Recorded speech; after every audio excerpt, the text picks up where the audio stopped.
hello, hello. My check, hello, hello, hello check, hello. My check, hello, hello.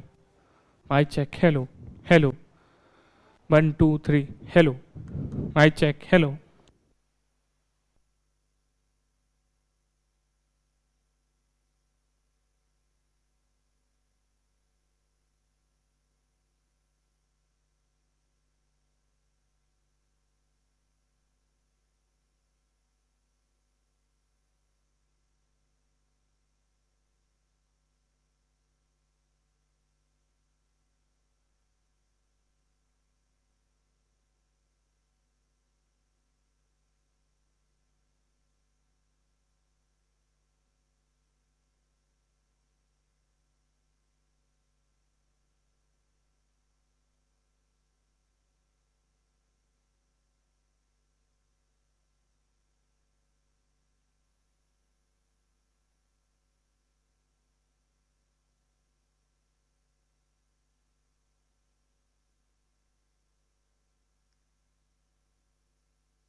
So very good evening to all of you. I hope you're all doing good. Yes? Very good. So myself, Shivi, I will be taking your PT365 culture and a small introduction about myself. So I've been associated with Vision IS for the last 11 years now. And since the time we have launched PT365, I've been taking PT365 culture, right? As far as UPSC journey goes, my first attempt was in 2006. Long time. It's been too long now, almost 18 years. My last attempt was in 2010 with 2 interviews, plus state exams and etc. etc. But my passion for UPSC never died down. So I entered this journey because I felt that, I lacked somewhere in guidance, right? So I entered this whole industry with the viewpoint that, there are too many things which needs to be told to the students. However, I feel that back in my times, so let's say 18, 15 years back, there was no Google, no phones, laptops, right? No online, social media. So we were really deprived. But you guys are lucky, right? You are in this age where everything is on the board, everything is so transparent. So just make use of it. But uska disadvantage kya hai? Too much of information. What to do, what not to do, where to put full stop, what is important, what is not important. हमें तो कुछ पता ही नहीं था ना, तो हमें तो सब important लगता था. And now everything seems important, but it's not, right?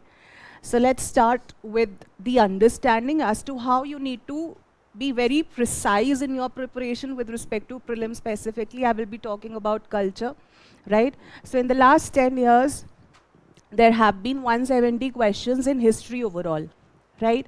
Because in your culture material, you will be having news related to modern Indian history also, ancient Indian history also, medieval Indian history also, as well as culture. So obviously we will be taking into account all the questions which are asked by UPSC. Now, in the last 10 years and specifically in the last 5 years, in culture or history per se, lot of direct and indirect current affairs inspired questions are asked, right? In few of the questions, you get the idea the moment you see the question ki हाँ ये current affairs का है, but in few questions they look like static, they are static, but the inspiration to frame the questions is current affairs, right? So what I will be first letting you know as part of 5-minute or 10-minute starting of the class, that what all kind of questions come in history which have current affairs linkage, or otherwise those sections are important, चाहे वो static है या नहीं, right? So as I said, 170 questions in the last 10 years, मतलब 17 questions. और अगर आप देखो, culture has significantly increased. So the number of questions asked in culture have significantly increased. Am I be getting the queries on the board? No? Yeah, you can post, right? Okay. So a lot of questions are being asked in culture, and the weightage to modern Indian history is declining. But it so happens with UPSC ki in some or the other year they change the trend, right? So you should not pick the trend or follow the trend blindly, but you can certainly take cues on an average basis कि क्या है, ठीक है? उसके हिसाब से you can prepare certain sections. So don't worry about all these things. I will be giving you certain predictable areas which you need to prepare in every subject, ठीक है? So that you feel थोड़ा सा confident. As part of art and culture, the themes which are almost every year asked by UPSC. Obviously Buddhism, Jainism हमेशा पूछते हैं. In architecture, either they ask questions directly on temples or monuments, or specifically the sites of importance or important places. These could be in news, or these could be very important sites from cultural perspective, right? So ये भी एक बहुत important section है which UPSC is asking in the last 3-4 years, right? Literature is a static portion. right? So either you know it or you don't know the books or the literary sources, but इसमें भी current affairs inspired questions देखे गए हैं. I'll show you the examples, right? Dance, music and paintings are basically those areas if you talk about from the current affairs perspective, specifically if any painting has come in news or any painting has received GI tag. Similarly, any music community was in news, right? Any dance form was in news. So those, areas which is what you have to look into, right? Apart from that, in maybe static themes, for example, when it comes to dance, it has to be classical dances. When it comes to music, it has to be classical music, right? If you were to give priority to paintings, it would be GI tag paintings or tribal paintings, or paintings in news जो आपके PT 365 में होंगी, right? Current affairs linked questions कैसे होते हैं? I'll give you a look. Buddhism, Jainism, everyone knows कि किस तरीके के questions होते हैं, right?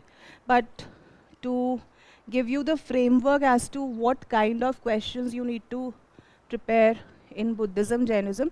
So let me give you a clarity on this, how my class plan will be. First of all, I would be focusing on giving you the framework, right?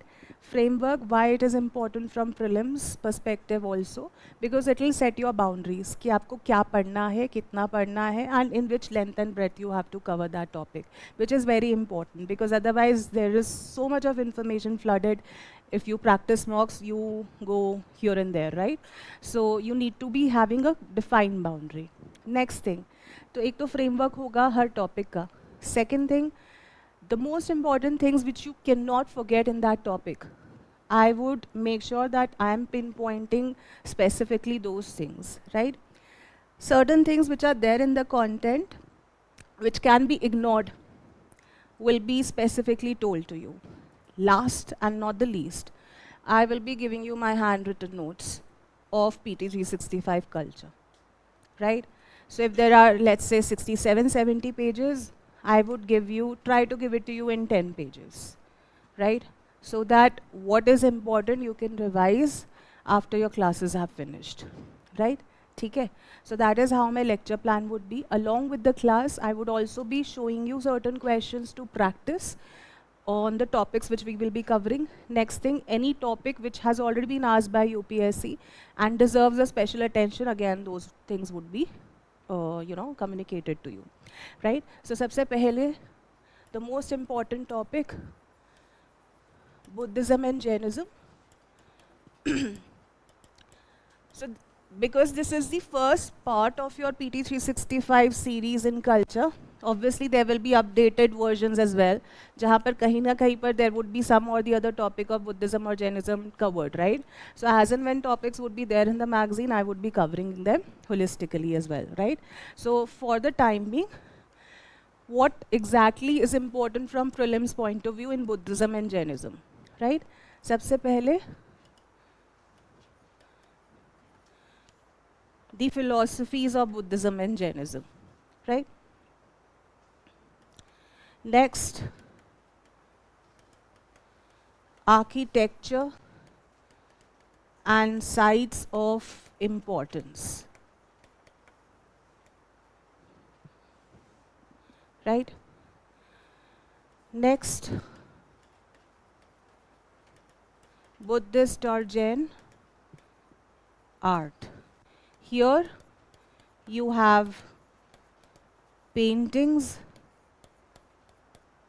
sculpture, right? Here you have caves, stupas, viharas, temples.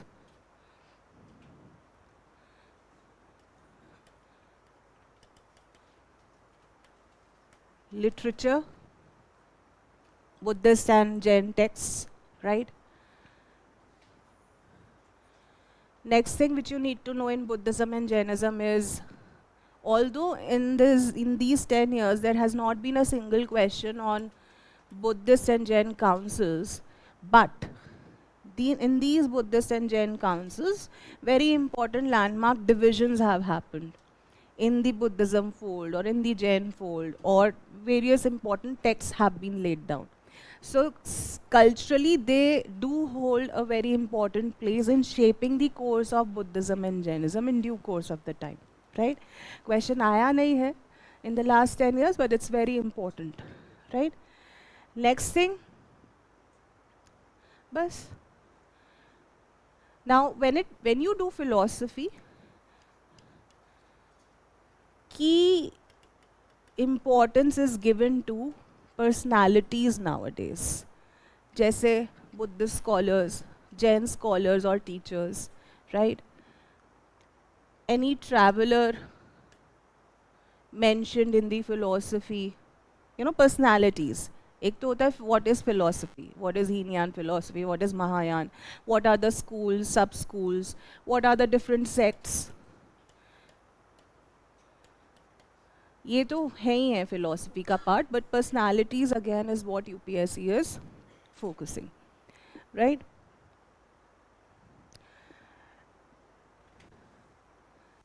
A miscellaneous topic which may pertain to each and every field are terms.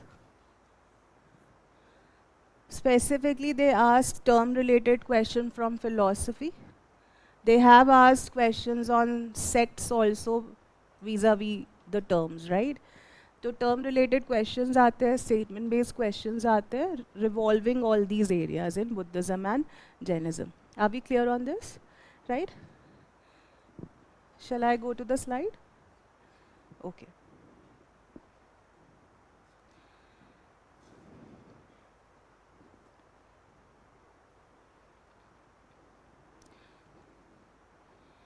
So, जैसे for example, this is a question which pertains to the sects of Buddhism, right? But उन्होंने trap दिया है whether these sects belong to Jainism or not, right?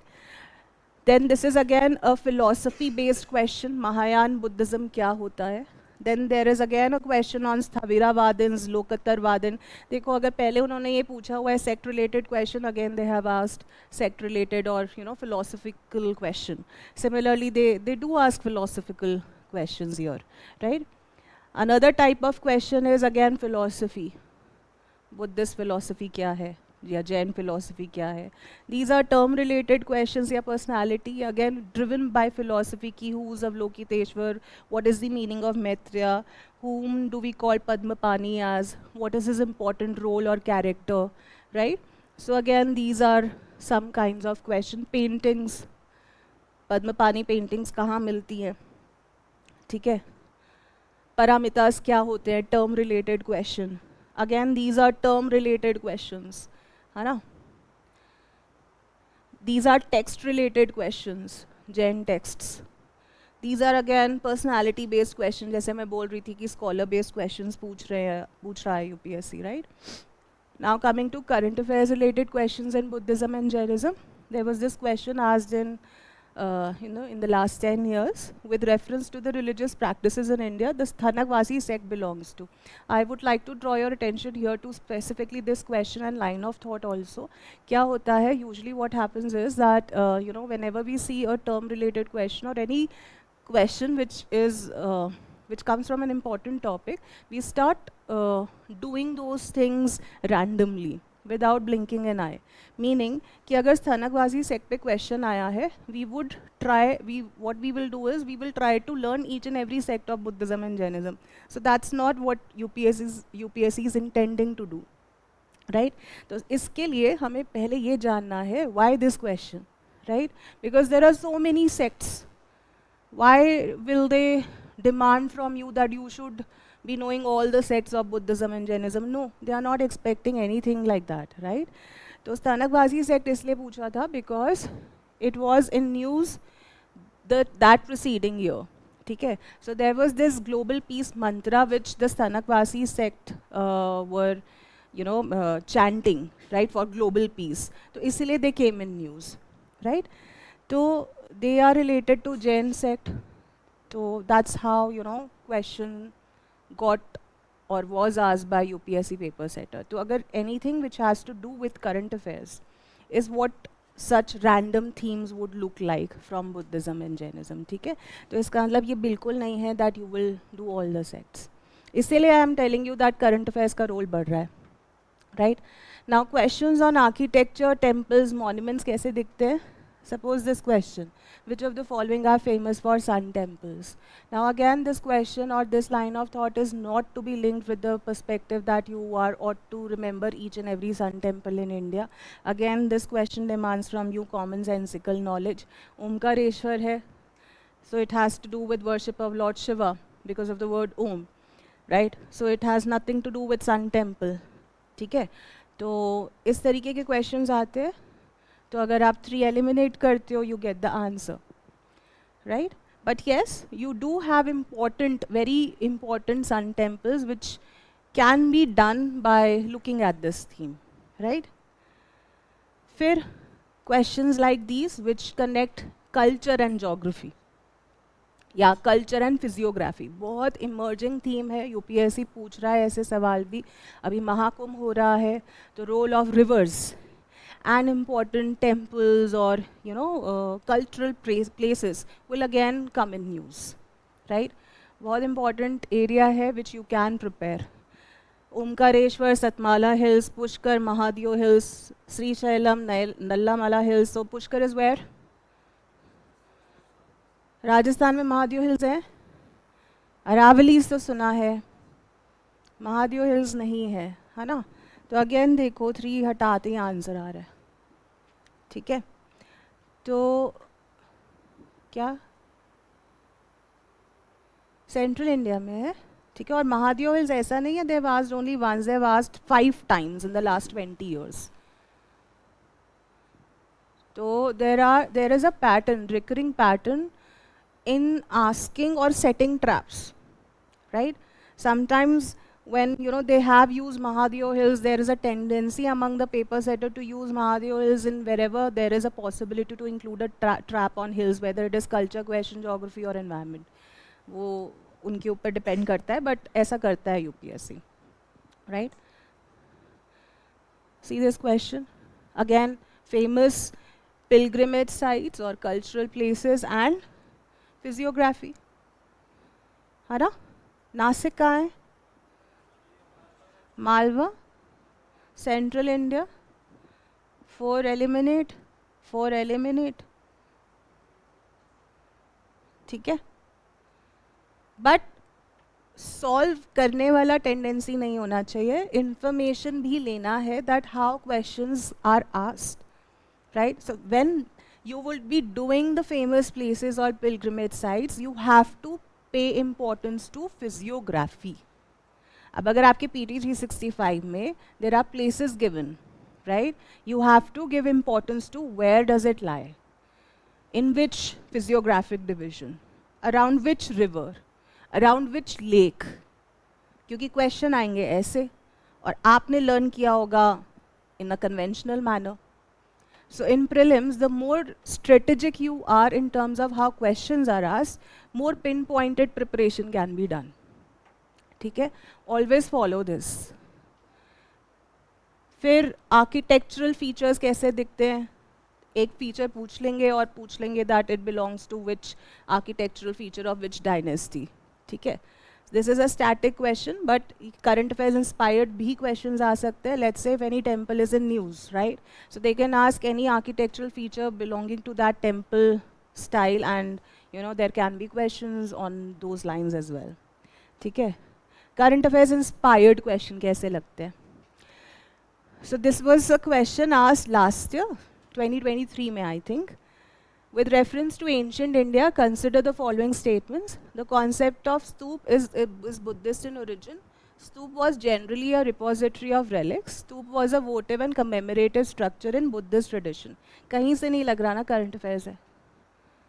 So, but this is a current affairs question because in the previous year there was this news. Archaeological Survey of India discovered 1200-year-old miniature stupas at Nalanda, and these stupas were votive stupas. ठीक है?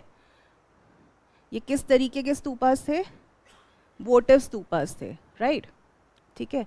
तो UPSC ने इसी से inspire होकर स्तूप पे question पूछ लिया, and they had used votive also in one of the statements. So that's how they are integrating static and current affairs in culture.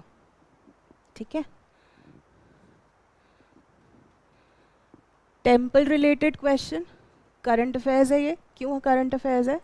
क्योंकि इंडियन पार्लियामेंट बिल्डिंग का जो स्ट्रक्चर है ओल्ड पार्लियामेंट बिल्डिंग का, वो inspired है 64 योगिनी temple से. ठीक है?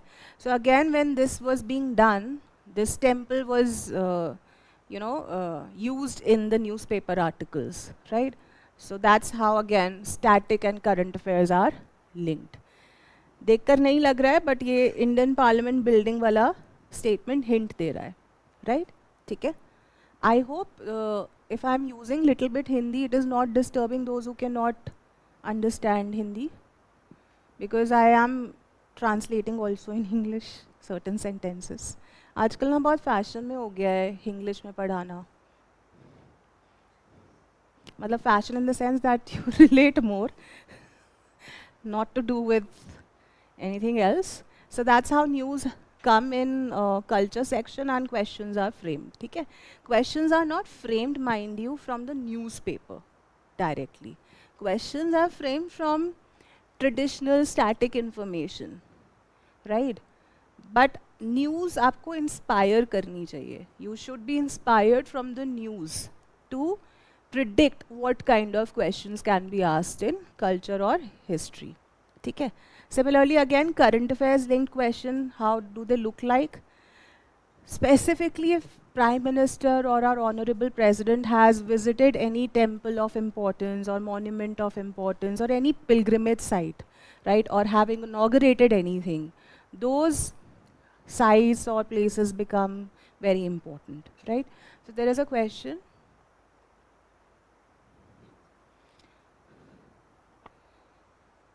Last year, there was a question, playwright and commentary do not have any place in general source.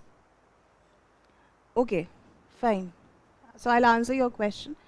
So how does this question look like? So they are giving you an idea that this is current affairs inspired question, है ना? कैसे? They are mentioning that Prime Minister has recently inaugurated the new circuit house near Somnath temple. Now tell me, is a new circuit house very big thing? No. But this place holds a cultural importance, right? Which of the statements are correct regarding Somnath temple? ठीक है? तो उन्होंने 3 statements पूछ ली, right? Similarly, so this Pran Pratishtha that was asked by UPSC in one of the statements, Pran Pratishtha of Somnath temple was done by President S. Radhakrishna. What is Pran Pratishtha? Although UPSC has given the meaning, installation of the present day temple, वो जो हम एक brick रखते हैं to lay the foundation or the structure, है ना? That is Pran Pratishtha. So they are asking that whether the Pran Pratishtha of Somnath temple was done by President S. Radhakrishnan or not. Again, just to give you a message, that does not mean that you have to do it for every temple. Just because this Pran Pratishtha issue was in the news, that's why they asked this question. This issue was that,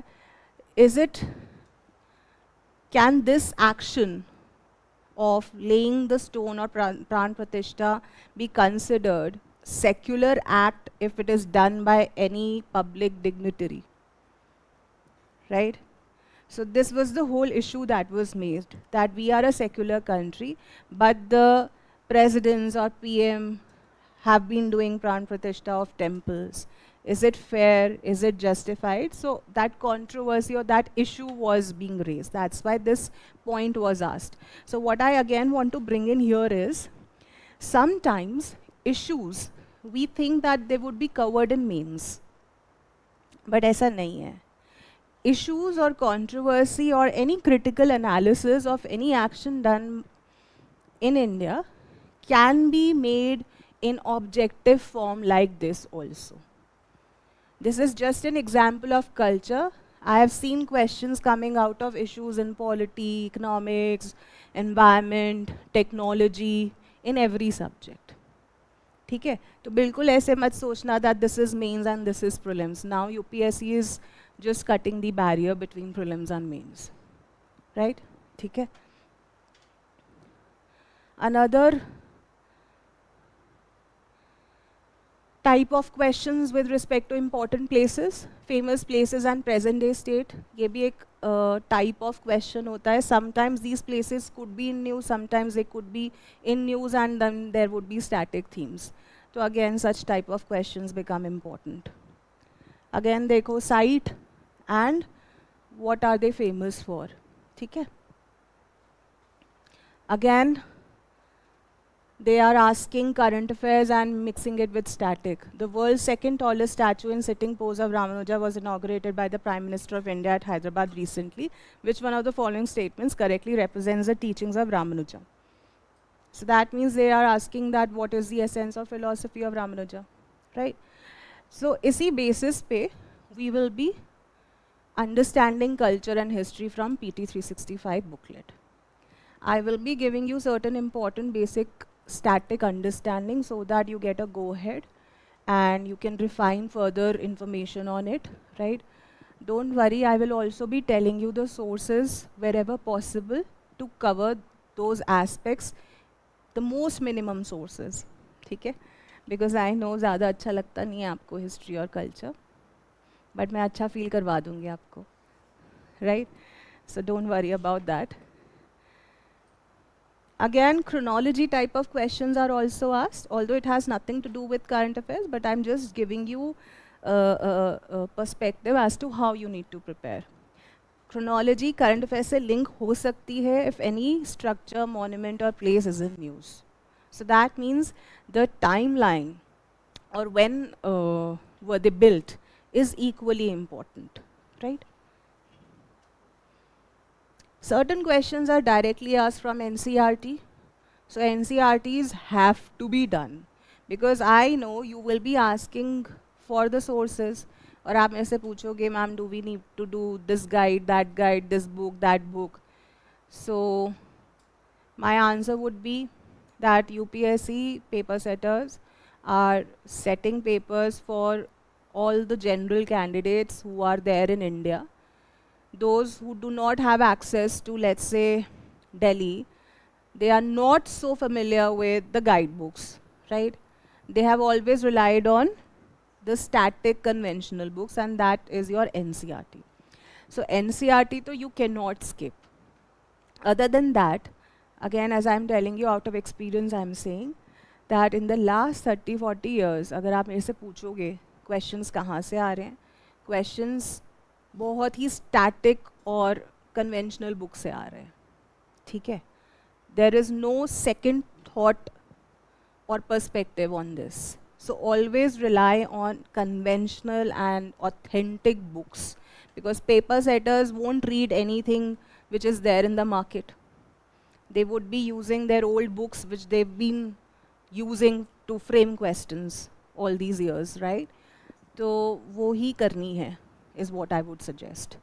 ज़्यादा से ज़्यादा if you want to refine your knowledge in terms of diverse topics still, then practice papers, questions, so that you get the variety of other dimensions as well. That's it. उसके beyond कुछ नहीं करते हैं आपको, तो कुछ NCERT based questions होते हैं जो आते ही आते हैं. So this is that example of NCERT question directly from your NCERT book, right? जैसे ये देखो फोटोज पिक्चर्स यहाँ लगी होती हैं, उसका डिस्क्रिप्शन दिया होता है. So wherever photos are there and description is there, they are asking questions, right? Traditions. This is also a very important theme nowadays. Festivals, specifically festivals celebrated pan-India, which are being showcased, which is India's rich heritage. If any festival or tradition, let's say 26th January आएगा, right? So any tradition which is showcased in the parade becomes important, right? So those aspects again are asked by UPSC. Dances, martial art, again festivals are important. UNESCO related aspects, whether it is cultural, whether it is World Heritage Sites, whether it is UNESCO's Intangible Cultural Heritage List, all these questions are asked. जैसे which one of the following was the latest inclusion in the Intangible Cultural Heritage List of UNESCO? Last year this question came directly current affairs question. Similarly, again, there is a perception that in UPSC paper, in the same year, themes are not repeated. In 2024 itself, there were 2 questions on UNESCO. One from UNESCO Intangible Cultural Heritage List and one from World Heritage List. So that's why I'm saying that don't have any kind of perception about UPSC. UPSC tends to break all those perceptions. So don't go with the flow too much. Go with your instinct and trusted, things. तो अगर ये करना है तो करना है, whether they are asking 2 questions in the paper, 3 questions in the paper, it's your good luck. है ना? ऐसा थोड़ी है that in environment they only ask only one species type question. No, they have asked many times 2 or 3 species based questions. तो ऐसा कुछ है ही नहीं, right? तो ये भी current affairs के questions है which UPSC tend to ask. This is a static question. So it was asked in 2023. Mucheri is well known as, so Korkai, Pumpahar, Mucheri. So these are ports, ancient ports, right? But news में भी आया था last year. Ancient port city of Pumpahar traced undersea claim researchers. So such kind of news inspires again the paper setter to ask questions on these topics all over again, right? ठीक है, तो ये भी in my opinion is a current affairs plus static question. ठीक है, although इसका answer आपको किसी भी स्टैंडर्ड बुक में मिल जाएगा, but still I would link it with the news, right?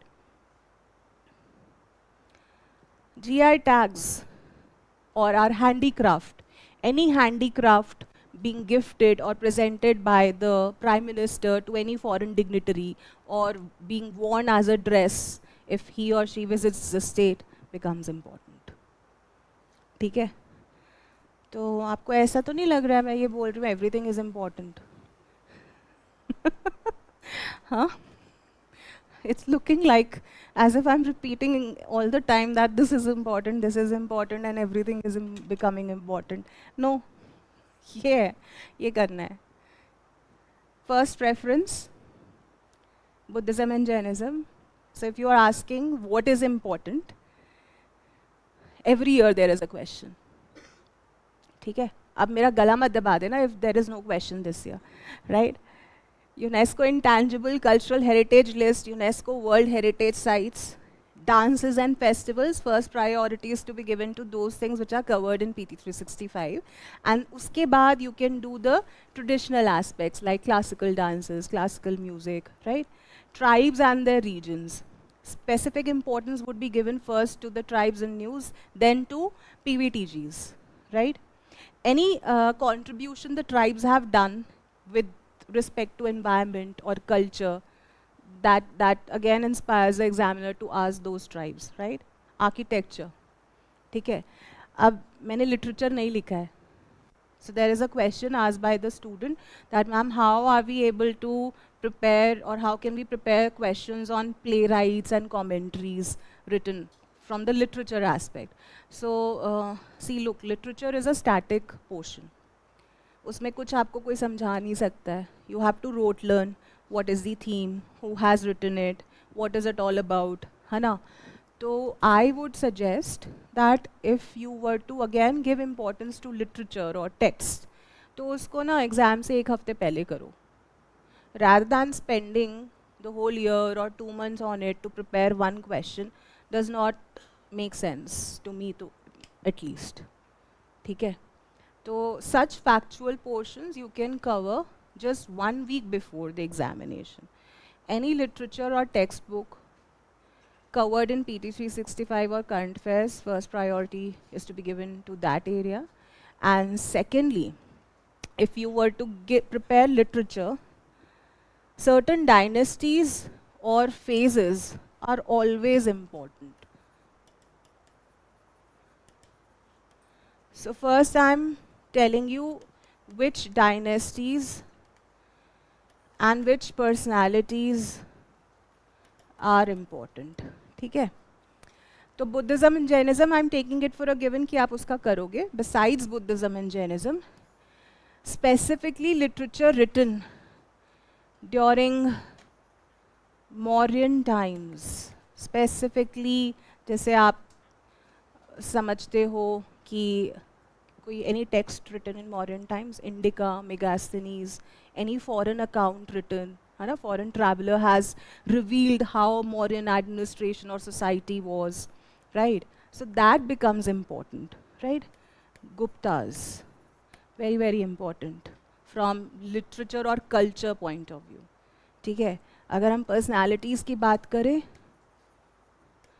Megasthenes account, Kalidasa very important, Bhasa very important, ठीक है? मतलब गुप्तास के टाइम के जो स्कॉलर्स हैं they are very important. UPSC tends to ask questions around them, right? ये हो गया. When it comes to South Indian history, Sangam literature very very very important, Sangam history also, ठीक है? आप इसको एम्फसाइज करोगे, राइट? हर्षा वेरी इम्पोर्टेंट, ठीक है? फिर उसके बाद if you were to give priority to, why is it not getting dragged?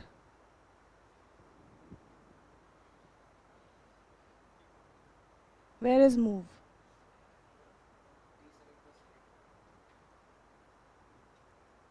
It's not getting deselected.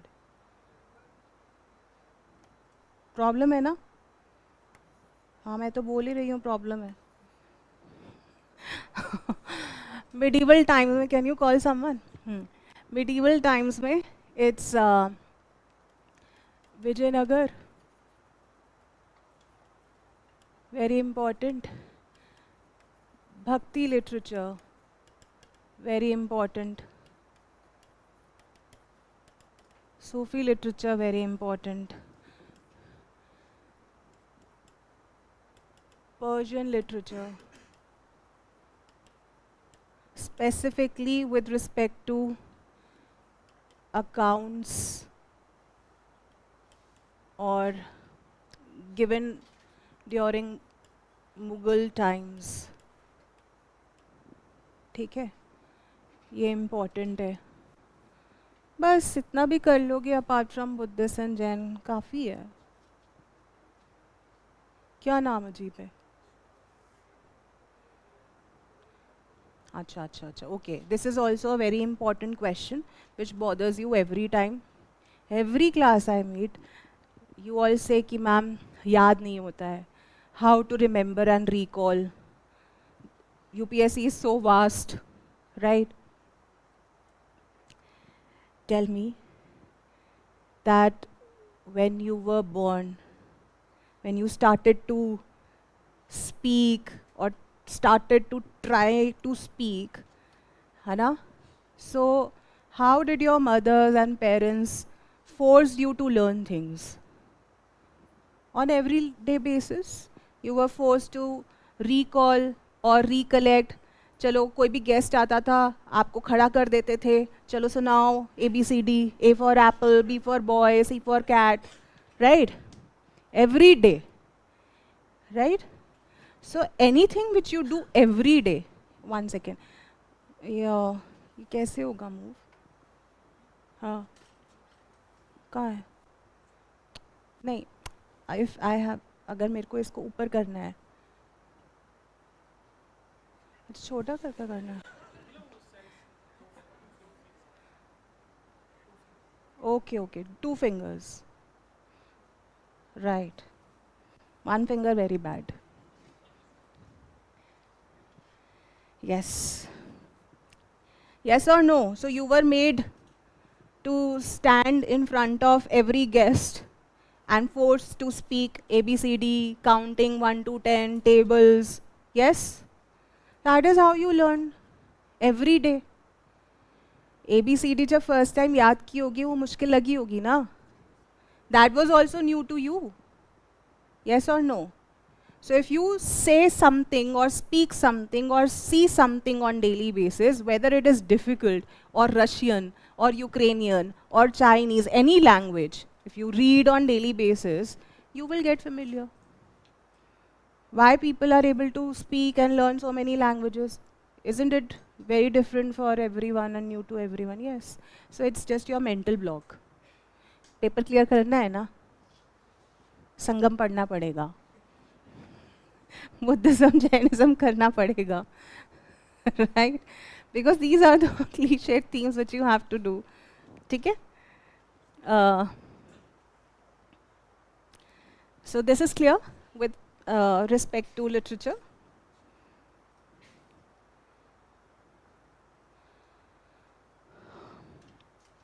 Very, very important. Class तो join कर ली, पता तो होना चाहिए what is the relevance of PT 365. Otherwise, how will you be able to trust the information what's given in PT 365, right? So having the, sorry, हाँ, क्या static है? क्या ये? हाँ मुझे पता है, मैंने ही बनाई है slide. I know that I'm showing you polity and governance. I know that. I know that. Relevance of PT 365 in general I'm talking about. ठीक है? So obviously, yeah, see, I am taking culture, but I told you that I've been looking at PT 365 since the time it was launched 11 years ago. So, and on an average, 15 to 20 questions are always asked. ठीक है? Directly or indirectly. This is my very humble acceptance. There could be more than this number as well. Right? I'm just giving you and showing you how questions look like despite they being static but covered in PT 365 across the subjects. ठीक है? ये last year के questions है, मतलब this year 2024. This question looks like static. It is static. Who was the provisional president? Right? ये cover था. This is static current affairs. This was covered in PT 365 because you have covered polity, you have covered environment, है ना? तो ऐसा तो है नहीं कि static है ही नहीं magazine में, है ना? तो उसका भी link है. So you need to prepare even the static thing from the PT 365 also, because questions are directly, indirectly asked from the news itself. Just to give you an example, this is a classic example of this year's paper. World Heritage List, PT 365 में था ही. Lions वाला एक environment पे question था. That was also covered in PT 365. ठीक है? Geography का जो question था, total fertility rate. So there was this article in PT 365 updated this year, declining total fertility rate. So if you're doing any topic from every subject, revise your static also from it, right?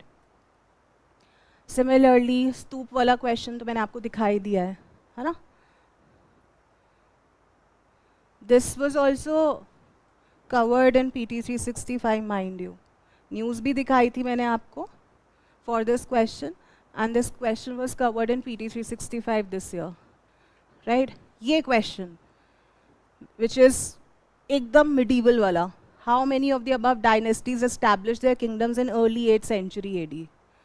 This could also be asked, covered or answered from PT 365 document because the dynasty's timeline was also covered. ठीक है? तो हो जाते हैं questions PT 365 से, ऐसा नहीं है. तो don't think that if you're doing PT 365, अच्छा हाँ, there is another type of question which you would ask me or can ask me, is that if we are doing PT 365, do we need to revise monthly current affairs or not? If we've been reading monthly current affairs, do we need to revise it or shall we skip it? What is your take on it? हाँ? क्या बोलूँगी मैं, अच्छा बता दो. First tell me how many of you are there in the class who have been regularly reading monthly current affairs and following it up? Only Sharma क्यों रहे हो? उठा दो हाथ. नहीं? And rest of the students, I'm assuming that you all are only following PT 365 for every subject. I'm not asking you about culture. Huh?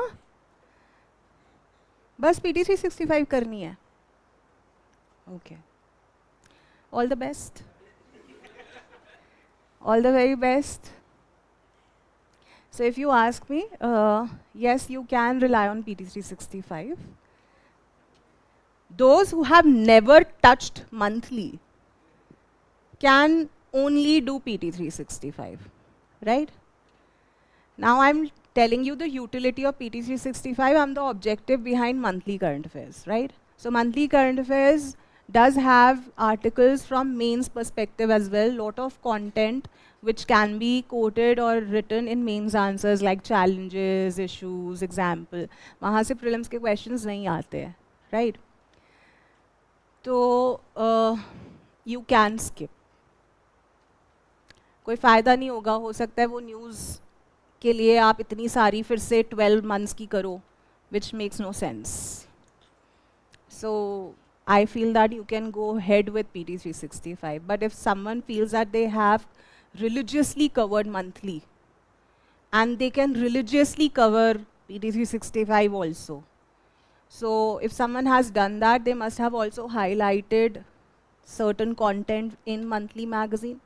So you just revise it, right? There would be many who have been the students of monthly current affairs classes also, है ना? तो आप revise कर लो. अभी भी revision ही होगी इसमें, थोड़े कुछ additions होंगे. So the more you revise, the better it is for you. The more the merrier, right? ठीक है?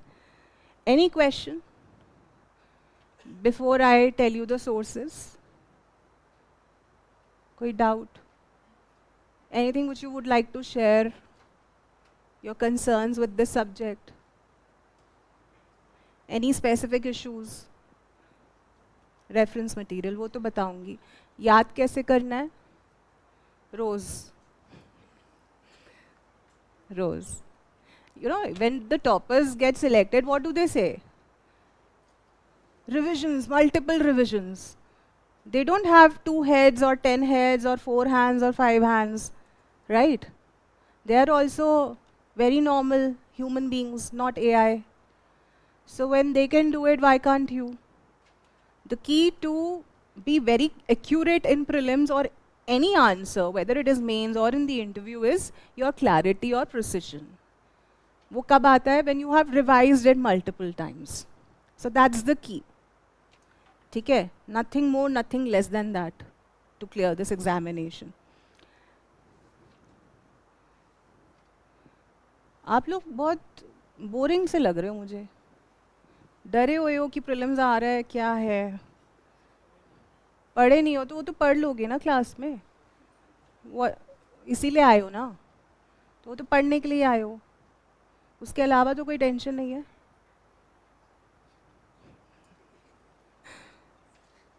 मतलब एग्ज़ाम की ऑब्वियसली.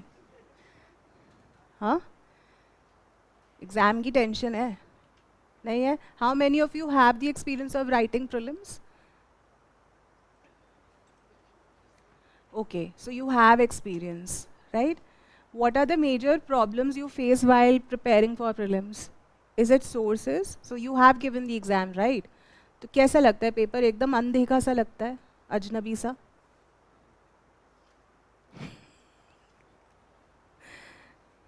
मतलब ऐसा लगता है कि कहाँ से आ गया.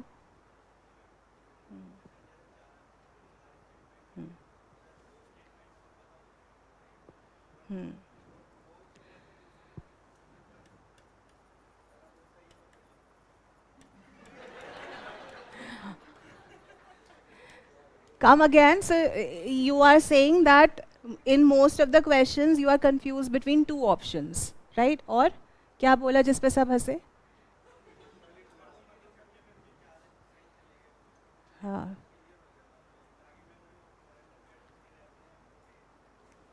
करंट अफेयर्स का नहीं होता. Okay, so I'm just repeating your concern. Though, so this is the major concern for everyone who has written or given prelims or who will be giving.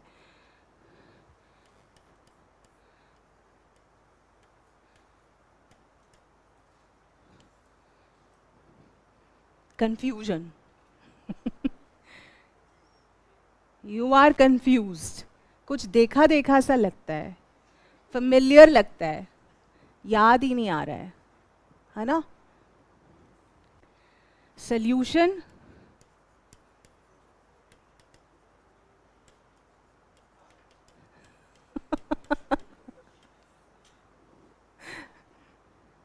Second problem.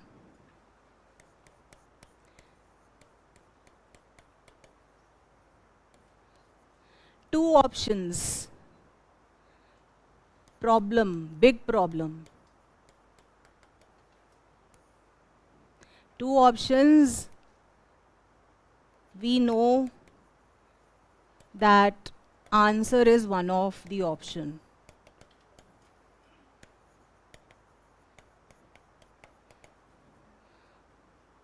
क्या है? कहाँ गलत कर रहे हो? क्यों गलत हो रहा होगा ये?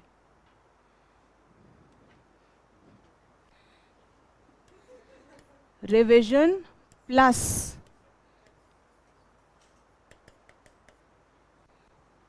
क्लैरिटी नहीं है. You're not clear. That's why you're getting confused in two options, right? So one scenario is either you know it or you don't know it, right? Second scenario is that in general UPSC questions in prelims are such that only 30-40% of the questions everyone knows. अब आते हैं 60-70%. यहाँ पर वो ऊपर जाता है आपसे, the one who has better clarity. I'm not saying that he knows everything. He has better clarity on the most important topics. Right? इसको ध्यान से सुनना, मैं मजाक नहीं कर रही हूँ, ठीक है? तो clarity is very important. Why this is not achieved? Reason being, too much of information and anxiety. That मेरा ये भी छूट रहा है, I have to cover this also, that also. Am I missing out on anything? ये जो FOMO है ना, that is actually taking a toll on you. Fear of missing out. Specifically when the exam is nearing, right? Why am I always telling you to limit yourself? Is there any common thing or observation which you have observed in toppers talk or the people who clear? क्या बोलते हैं वो? Multiple revisions and basic NCERTs. कई लोग तो कुछ कुछ subject को कर भी नहीं जाते, but just because they have done UPSC previous year papers so much that they could still arrive at the answer. Next aspect which I want to highlight is skill to find out the right answer despite of having no information. ठीक है? तो तीन problems है. One, confusion. This is very गंदा वाला problem, ठीक है? When you are stuck in two options, किसका गेस वर्क अच्छा जा रहा है? गेस वर्क ही है तब भी वो, in my opinion. And third, skills. If you want to really work on this, you have to limit yourself. Revise. अगर मैंने बोल दिया है संगम is important, or let's say if in polity if you were to chart out very important themes, parliament से maximum question आते हैं, so you cannot leave parliament. You have to anyhow do and remember money bill. What is the provision for joint sitting? You cannot get confused in that. नहीं हो रहा है, याद नहीं होता, बार बार गलत करते हो, रोज करो उसको. कैसे नहीं याद होगा? आई एम टेलिंग यू ना, if 10 days regularly you read joint sitting के प्रोविजंस और मनी बिल और types of bills, you will not forget it. गाने याद रखते हो जाते? क्यों? इंटरेस्ट तो करना तो पड़ेगा ना, यूपीएससी क्लियर करना है तो इंटरेस्ट तो लाना पड़ेगा. और क्यों होते हैं गाने याद? मल्टीपल टाइम्स ऑन लूप चलते हैं कुछ गाने तो विथ प्रिपरेशन चलते हैं, तो वो गाना ही घूम रहा होता है, बाकी सब कुछ घूम रहा होता है right? So the key is this is sheer learning psychology which I'm telling you. The more you do it, the better results you get, right? ठीक है, anything else? Managing time.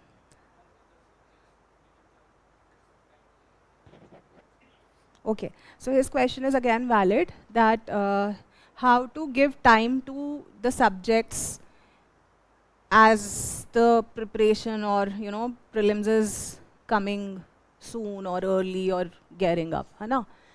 So the point is you have to measure your own strength and weakness. Everyone is different. Every candidate, every aspirant is different. ठीक है? You may not like history, you may like geography, you may like economics, you may like polity, you may not like environment, right?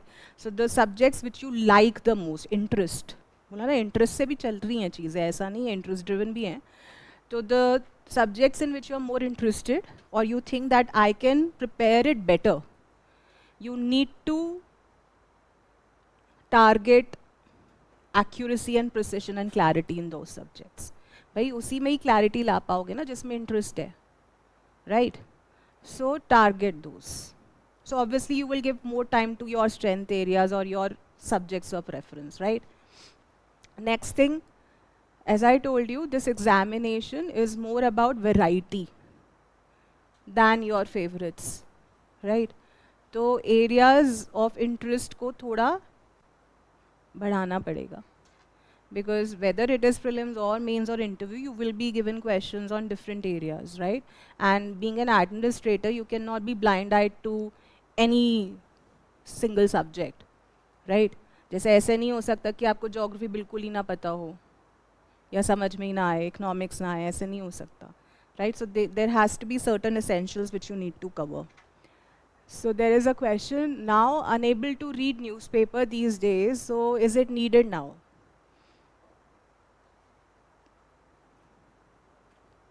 Yes. Another extension to your question is, which might be bothering many, that if we are doing current affairs classes or we are doing PT365, what role does newspaper still have? Can't we skip it? No. Why? I'm telling you reason. Okay? As I said, the more you read, the better it is. Sometimes when we read newspaper, we learn things or take things in a different perspective. होता है? Just giving you example. So when we read new NCRTs, they have more images. When we read old NCRTs, they are very black and white. So retention of information or understanding or comprehension of information is more dull and broken in old NCRTs than new NCRTs. और newspaper में तो और भी अच्छी अच्छी चीज़ें दिखती हैं, पिक्चर्स दिखती हैं, टैग लाइन्स दिखती हैं. So it's better to retain certain information there. And sometimes what happens is headlines sticks to your mind. News stick to your mind if you read from NCRT. Newspaper, right? So let it be. You cannot give more than 1.5 hours to newspaper right now.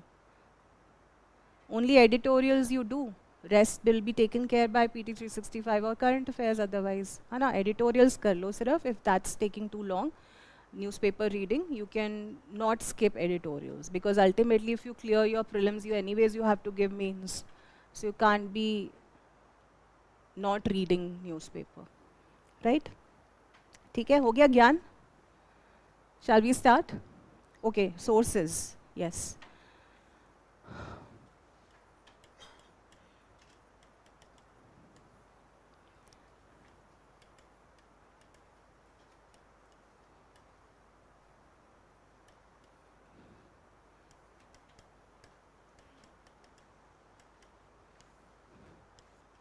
Old NCRT. Class 11 की ancient India की है, R S Sharma की, right? ये करनी है, ठीक है. Emerging sections or areas or themes which you do not find in R.S. Sharma but are asked by UPSC is the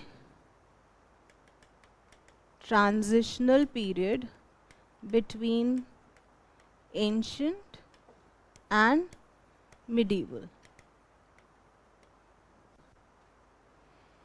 The dynasties which were existing, specifically regional dynasties, which were existing from 8th century to 12th, 13th century, have become very important. ठीक है? Also during this phase, so regional dynasties is what you do, and in this phase, the invasions that have happened. ये NCERT से नहीं हो रहा है सवाल, ये ऑब्जर्वेशन से हो रहा है और इंटरेस्ट से हो रहा है, राइट? ठीक है.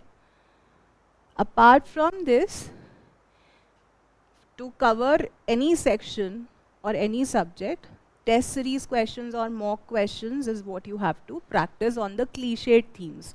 Cliched themes क्या है ancient India में? Indus Valley Civilization, Vedic Age, Guptas, Mauryas, Harsha, Sangam Age. These are the cliched areas, right? You cannot ignore them. Shall I repeat it? Indus Valley Civilization,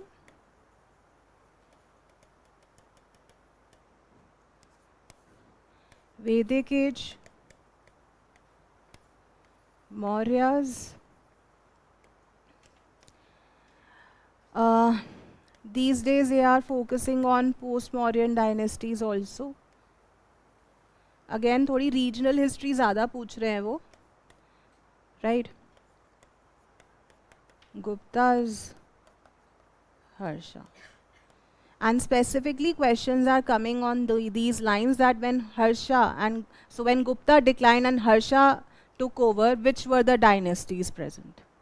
तो ये जो transition हो रहा है ना, from one empire to the other empire, and which were the regional dynasties existing at that point of time, is what they are asking, because this is that area which no one covers generally. ठीक है? तो वो आपको एक extra as they रहा है. तो मैं तो बस आपको बोल रही हूँ ये कर लो और ये कर लो, दैट्स इट. और तो कुछ बोल नहीं रही मैं. Similarly, when you are talking about medieval India,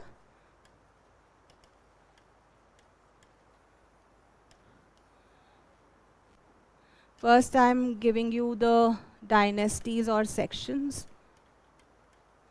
Again, जैसे मैंने बोला, early medieval regional dynasties.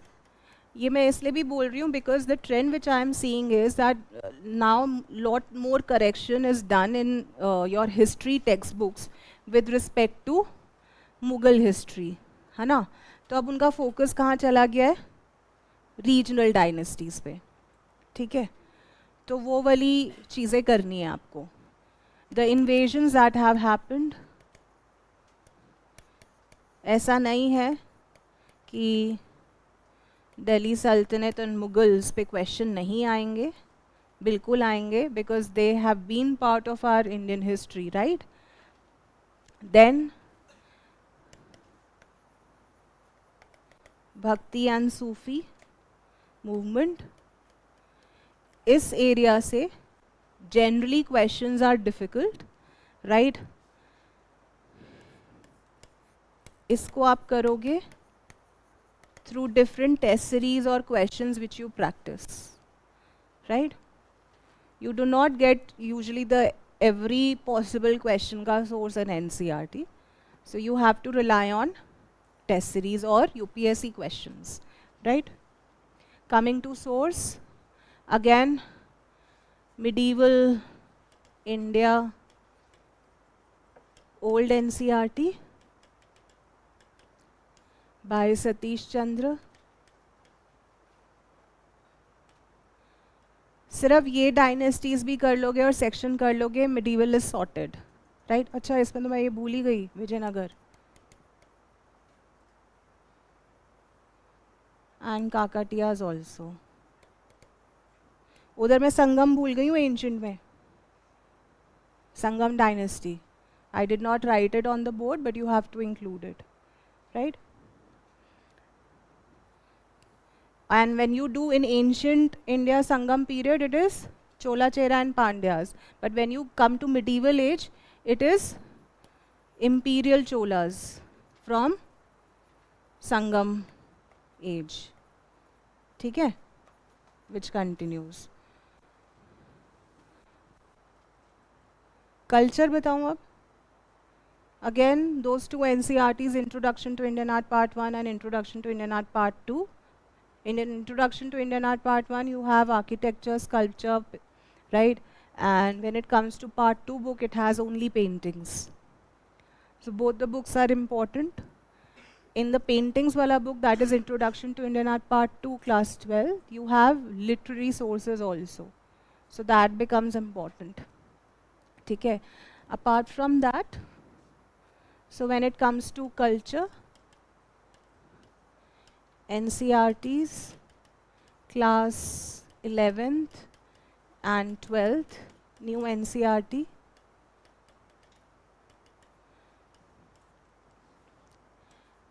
Introduction to Indian Art Part 1 and 2. ठीक है? फिर इसमें I have already told you anything to do with UNESCO, whether it is World Heritage Site or the intangible cultural heritage list, your PT 365 content and notes which I will give you. आपने मेरे से पूछा नहीं कि why am I not using new NCERT? Is it not important? Less information is given. मुझे पता है आप बहुत जल्दी कर लोगे उसको. That's the very easy way out which you can do, but it will not give you those kind of returns if you've not read old NCERT.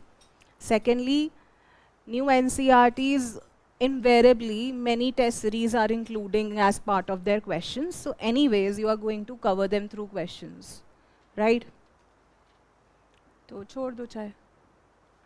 It's up to you. I told you ना, I'm telling you the minimum source. ये तो करना ही है. अब इससे कम नहीं मैं बता सकती. एक बहुत important section रह गया है, Buddhism and Jainism.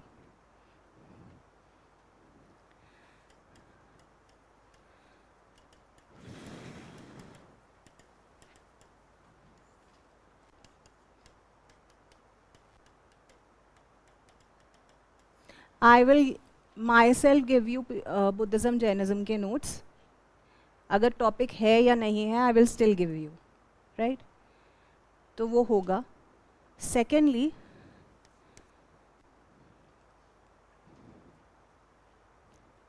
बस उतना भी कर लोगे तो चलेगा. ठीक है? बस. Life is sorted now. You just have to revise these sources for next few months. That's it. And if you were to again minimize the topics, I have also given you the topics. If someone is not able to cover the book from first to the last page, you can target those topics. ठीक है ना इतना तो? It's fine. करते हैं अब start.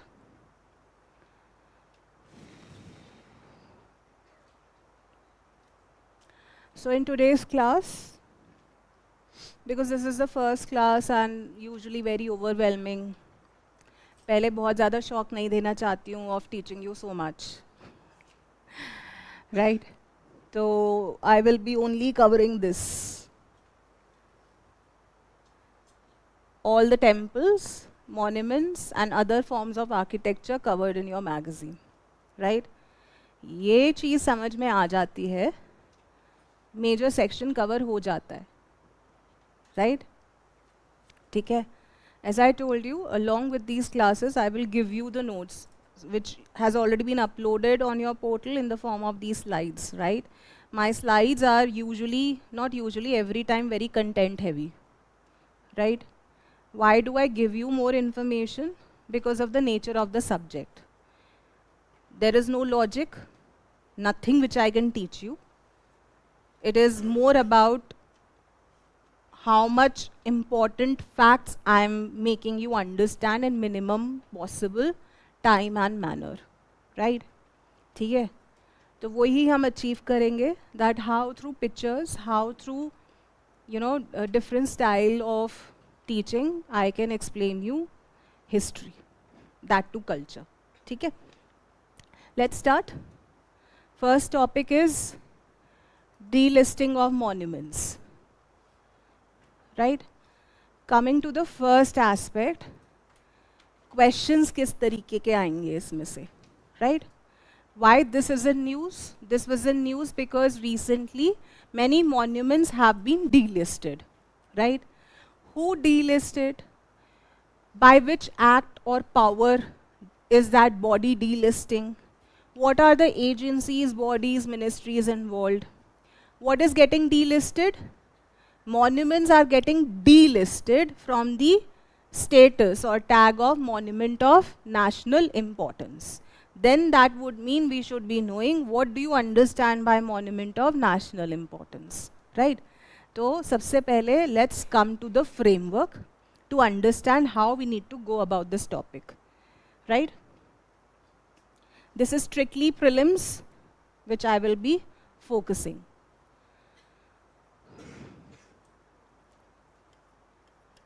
Delisting of monuments is basically coming from the topic protection, maintenance and conservation of Indian monuments. Yes, यही theme है इस topic की, right? That is the major theme. Now how this is being done? So first of all, you should know which bodies or ministries are looking into the protection, maintenance and preservation of national monuments. Yes or no? यही पता होना चाहिए. Why are they doing it? Is there any constitutional mandate? ये भी पता होना चाहिए. So in my classes I will not be only teaching you culture but also polity, geography, environment, S&T, wherever it is getting linked. ठीक है? Constitutional provisions. Then any legal framework, that is laws, which are basically helping us to know how this is being done or guided by. Yes or no?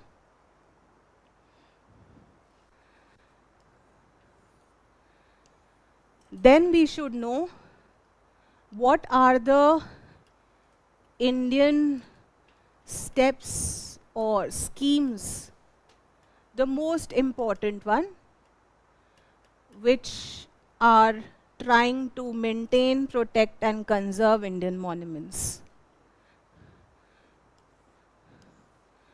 What are the international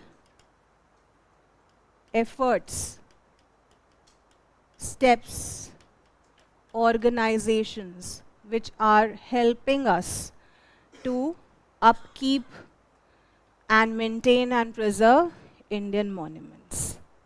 handwriting ठीक है मेरी? पक्का ना? Okay. Right? Shall we start? No?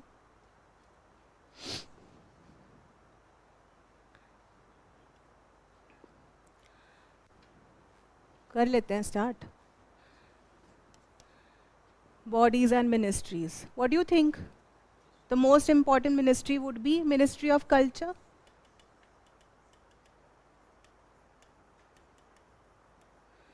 Within Ministry of Culture, there is an office called Archaeological Survey of India.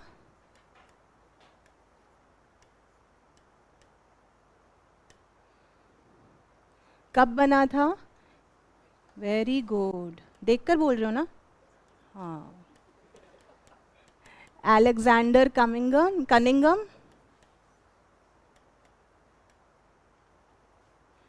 What is its function? मैं तरीका बताऊं कैसे याद रखना है इसको. Archaeological Survey of India. It is the most premier organization to look into every archaeological activity in India, right? So it is our respected Prime Minister who's doing all the things, right? So the acronym is RPM, Respected Prime Minister. What could be our research activities? All the research activities with respect to excavations would be done by Archaeological Survey of India, RPM. What is our research activities? देखो मैं आपको class में ना याद भी करवा दूंगी, ठीक है? P से protection, M से maintenance. Respected Prime Minister, Archaeological Survey of India, 1861, Alexander Cunningham. Okay, yeah, right? Third body, again is indirectly or directly related, और Ministry of Tourism. भाई हम टूरिस्ट प्लेसेस पे जाएंगे तो Ministry of Tourism भी तो मदद करेगी ना for the maintenance and upkeep. It would be having some role or stake in the preservation, protection and maintenance of monuments, है ना? So these three ministries are these two ministries and Archaeological Survey of India under Ministry of Culture is important. Is this very clear? Next thing, constitutional provisions. DPSP and fundamental duty. DPSP का article 49, 51A, F. F for fort, हाँ, किला, right? ठीक है? It is looking into the provisions for maintaining or preservation of some monuments. क्या है exactly? I'll show you in the slide, but just remember this: Article 49 and 51A, F. F for fort. Coming to the legal framework or the laws which are looking into all these issues. Don't worry, अगर अभी जैसे भी बन रहा है आपसे बना लेना. As I told you, I will be giving you my handwritten notes as well, right? Legal framework. The most important legal framework or law which is looking into the issue of monument of national importance is AMASR Act. ये तीन है, 1951, 1958, and then there is an amendment done in 2010. ठीक है? Very quickly, and I am telling you the basic objective. ठीक है? वो साथ साथ में लिख लेना. I don't have space here. Yeah, I'll just put an arrow and write it. 1951 directly deals with identifying monuments of national importance. ठीक है, this is the first act, ancient monuments and archaeological sites and remains act 1951 basically tells you about or the basic framework of monuments of national importance. 1958 Act specifically deals with section 35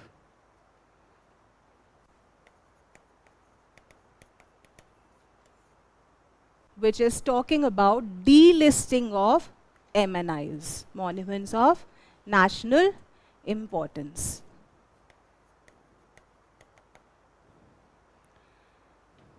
ठीक है, 2010 वाला जो act है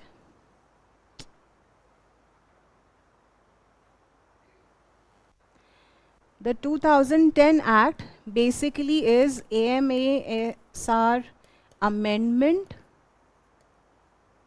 and Validation Act 2010. It basically gives us National Monument Authority. It provides for setting up of National Monument Authority.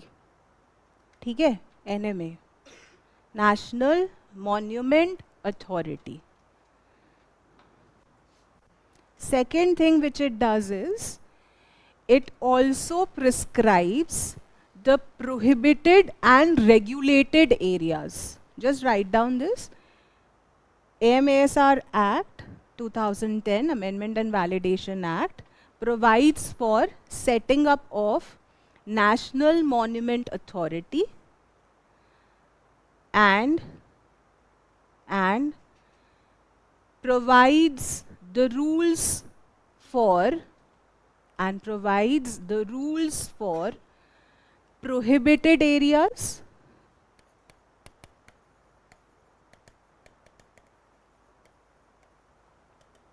and regulated areas. अभी पहले लिख लो, फिर मैं आपको समझाती हूँ ये क्या हो रहा है. ठीक है, prohibited areas and regulated areas within monuments, right? तो जब आप monument have you ever visited any monument, right? So if you are very close to the building, let's say 100 meters के vicinity पे हो in the monument's main structure, do you think any new building has come up or any tea stall has come up? No. So the vicinity of 100 meter of the main building is the prohibited areas where no new construction could be done. ठीक है? Fine. You cannot do anything to the building within the prohibited area, that is within 100 meters, right? Regulated areas are those areas in the monuments or important monuments of national importance where new construction, maintenance could be done. ठीक है, वो कौन से areas होते हैं? जैसे let's say this is the monument, right? This is the 100 meter area. ठीक है, ये कौन सा area है? Prohibited. ठीक है, इसका 200 meter from the prohibited areas is the regulated area. यहाँ क्या हो सकता है? न्यू कंस्ट्रक्शंस हो सकती हैं, राइट? चेक पोस्ट बन सकते हैं, राइट? शू काउंटर बन सकता है, मैगी स्टॉल बन सकता है, right? So this is regulated area. To do anything in this area, you need permission from Archaeological Survey of India. ठीक है, right? तो इसका ये मतलब होता है. तो कौन सा एक्ट करता है? 2010 वाला. ठीक है, Next,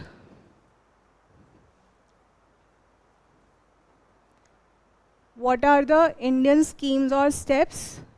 The most important scheme or step which directly looks into the maintenance and upkeep and preservation of monuments is adopt a heritage scheme. Directly. इसमें क्या हो रहा है? Monument को ये adopt कर रहे हैं. ठीक है? Right? ऐसा नहीं है कि और schemes नहीं है. This is the most important one. Right? Similarly, if any scheme comes on linking any pilgrimage site, any monument, providing accessibility, building infrastructure or roadways, that would also entail role of Archaeological Survey of India, Ministry of Tourism, Ministry of Culture. The most important schemes here is Prasad and Hriday. ठीक है? Recently कुछ corridors बन रहे हैं, right? Corridors मतलब infrastructural corridors are getting set up to link roads through or to pilgrimage sites, है ना? तो वो भी important हो जाते हैं. International efforts और steps कौन से होंगे? किससे related होगा वो? UNESCO, right? हमने एक वर्ल्ड हेरिटेज कन्वेंशन साइन किया था 1972 में. So we had signed this World Heritage Convention in 1972. Because we are party to it, the World Heritage Committee lists World Heritage sites or identify or earmark World Heritage sites in India as well, right? There is another initiative with respect to World Heritage sites, which is coming from World Heritage Convention, and that is World Heritage Fund. ये UNESCO का ही है, ठीक है? ठीक है? So what would it be doing? It would be looking into the funding issues to maintain sites in India which are having World Heritage status. कुछ Indian government भी invest करेगी और कुछ उनको grant भी मिलेगी, right? Yes or no? Then there is World Monument Fund. ये ना अलग है इससे. It is not related to UNESCO. It is not related to any government or intergovernmental framework. It is a private charitable NGO collaboration. ठीक है? वो trap दे देंगे कि UNESCO sites and World Heritage sites in India are being financed by UNESCO's World Monument Fund. It has nothing to do with UNESCO. समझ में आ रहा है? इसका हेडक्वार्टर न्यूयॉर्क में है, ये NGO है. राइट? ठीक है? तो ट्रैप्स ऐसे होते हैं. आपको लगेगा कि हाँ it has to do something with UNESCO और UN. No. Right? Are we very clear on this? Coming to, so this is how our monuments or heritage in terms of architecture is being looked after. Right? Is this framework very clear to you? ठीक है? Yes.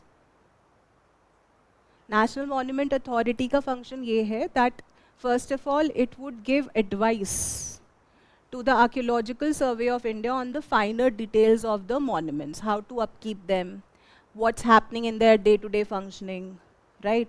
So it will look into those matters.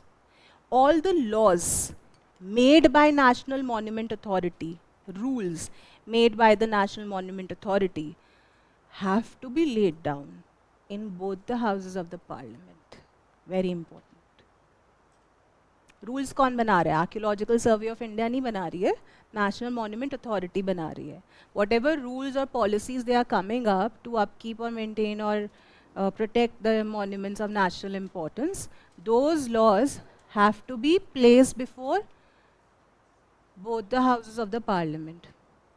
ठीक है? तो वो policy making में help कर रहा है National Monument Authority. Right? Don't worry, everything is in the slide first understand the framework, ठीक है? आप कुछ नहीं खो रहे हो यहाँ पर, बस मेरे को देखते रहो और सुनते रहो. There is a question. Sects are extensively asked. They are in A.L. Bhasham, but can't cover it as it is exhaustive.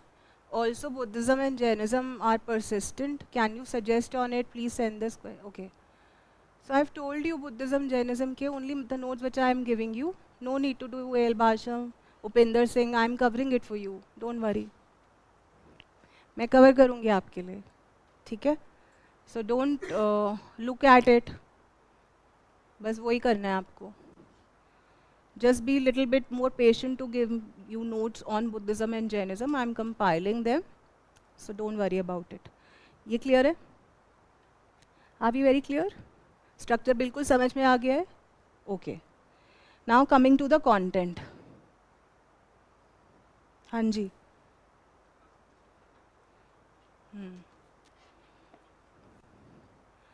बना नहीं, अगर वो मॉन्यूमेंट ऑफ नेशनल इम्पोर्टेंस है तो नहीं बना सकते. 200 मीटर ना, या 300 मीटर के बाद तो बना सकते हैं. 300 मीटर, 300 मीटर.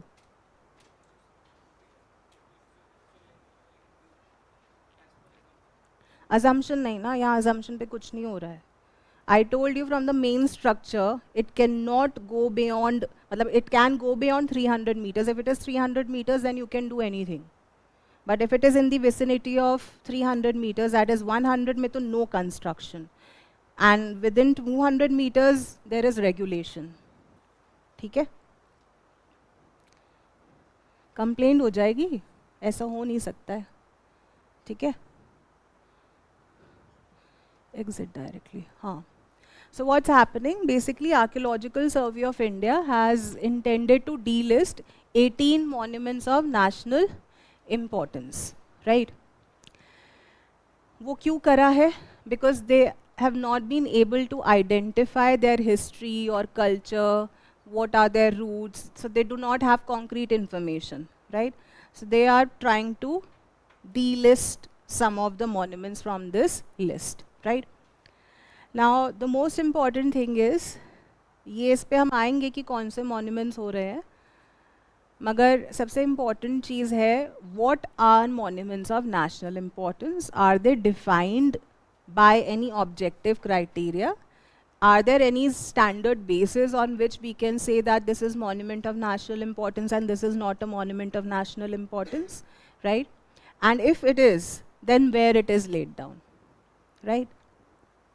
So सबसे पहली चीज़,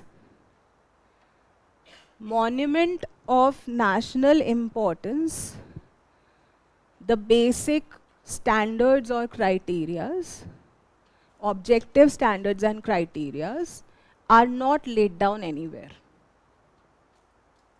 Then how are we defining them? Any monument which has been there beyond 100 years can be considered monuments of national importance, right? Who is declaring monuments of national importance? Central government is declaring monument of national importance.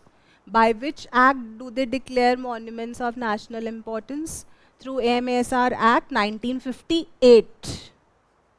58 empowers the central government to declare any monument to be a monument of national importance, right? There are two things.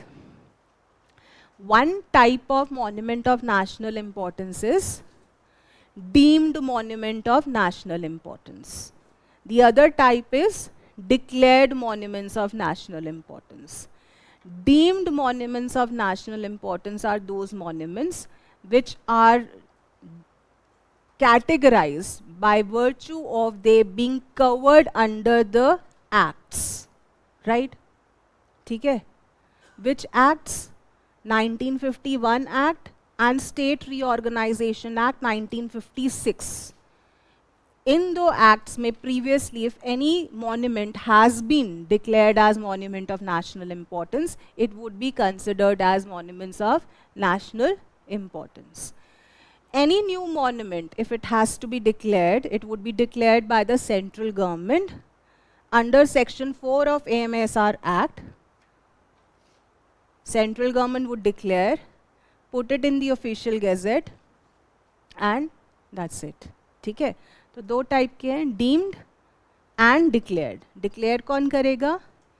Central government by virtue of AMSR Act 1958. ठीक है? Deemed 1951 Act and State Reorganizations Act 1956. Right? What happens when any monument is getting delisted? Right? तो भाई listing से क्या फ़ायदा हो रहा था? They were protected, maintained and conserved by Archaeological Survey of India, and Ministry of Culture and Tourism would be looking after them. Now those privileges and benefits would be lost. Now anyone can open any house in front of those monuments. There is no prohibited area, there is no regulated area. Their potential of tourism or their history is slightly getting de-recognized, right? But वो करते कब हैं इसको? When you do not have any concrete evidence or connected history. So there are certain criterias, right? ये issue highlight ही क्यों हुआ? Why was this issue getting highlighted? And when did this term of missing monuments came for the first time? There is no words such as missing monuments laid down in any of the act, right? It was the CAG report, when CAG was doing audit of how much expenditure or kharcha which we are doing on the monuments upkeep, that there was this issue that was highlighted, that there are so many missing monuments which we have declared it as part of monuments of national importance. Why they are missing monuments? We do not have history of it, but still we are including them, right? तो आप क्यों कर रहे हो खर्चा इन पे?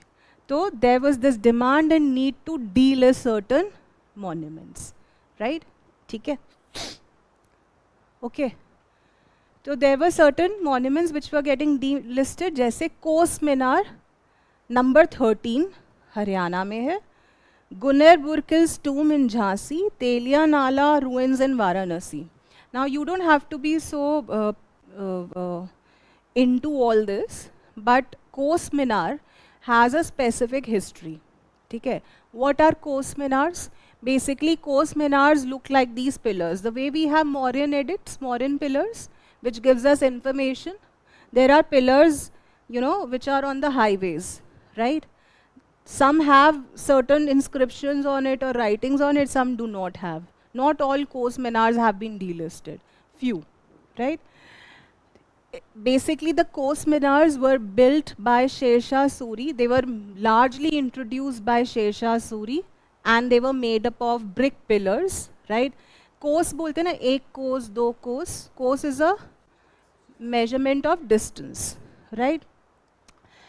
Abul Fazl has also recorded in Akbarnama that there were many Kos pillars or Kos Minars set up by Akbar, right? Later Mughal emperors have also built Kos Minars. ठीक है? Kos Minars क्या है? Just to help the travelers understand the distance, how much distance have they traveled. Some Kos Minars have laid down certain historical facts or records. ठीक है? इनका ये है utility, right? ये आ गया समझ में? Okay. So as I said, the monument of national importance have no objective defined criteria or standards.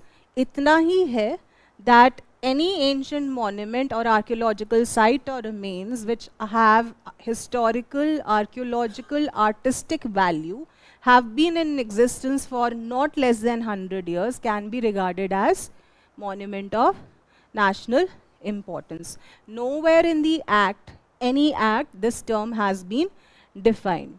Even the Ministry or Archaeological Survey of India has not laid down any objective criteria on the basis of which they identify monuments of national importance. और ये एक बहुत बड़ा issue है, because of which CAG always recommends and suggests that why are you, including them in the upkeep or maintenance, right?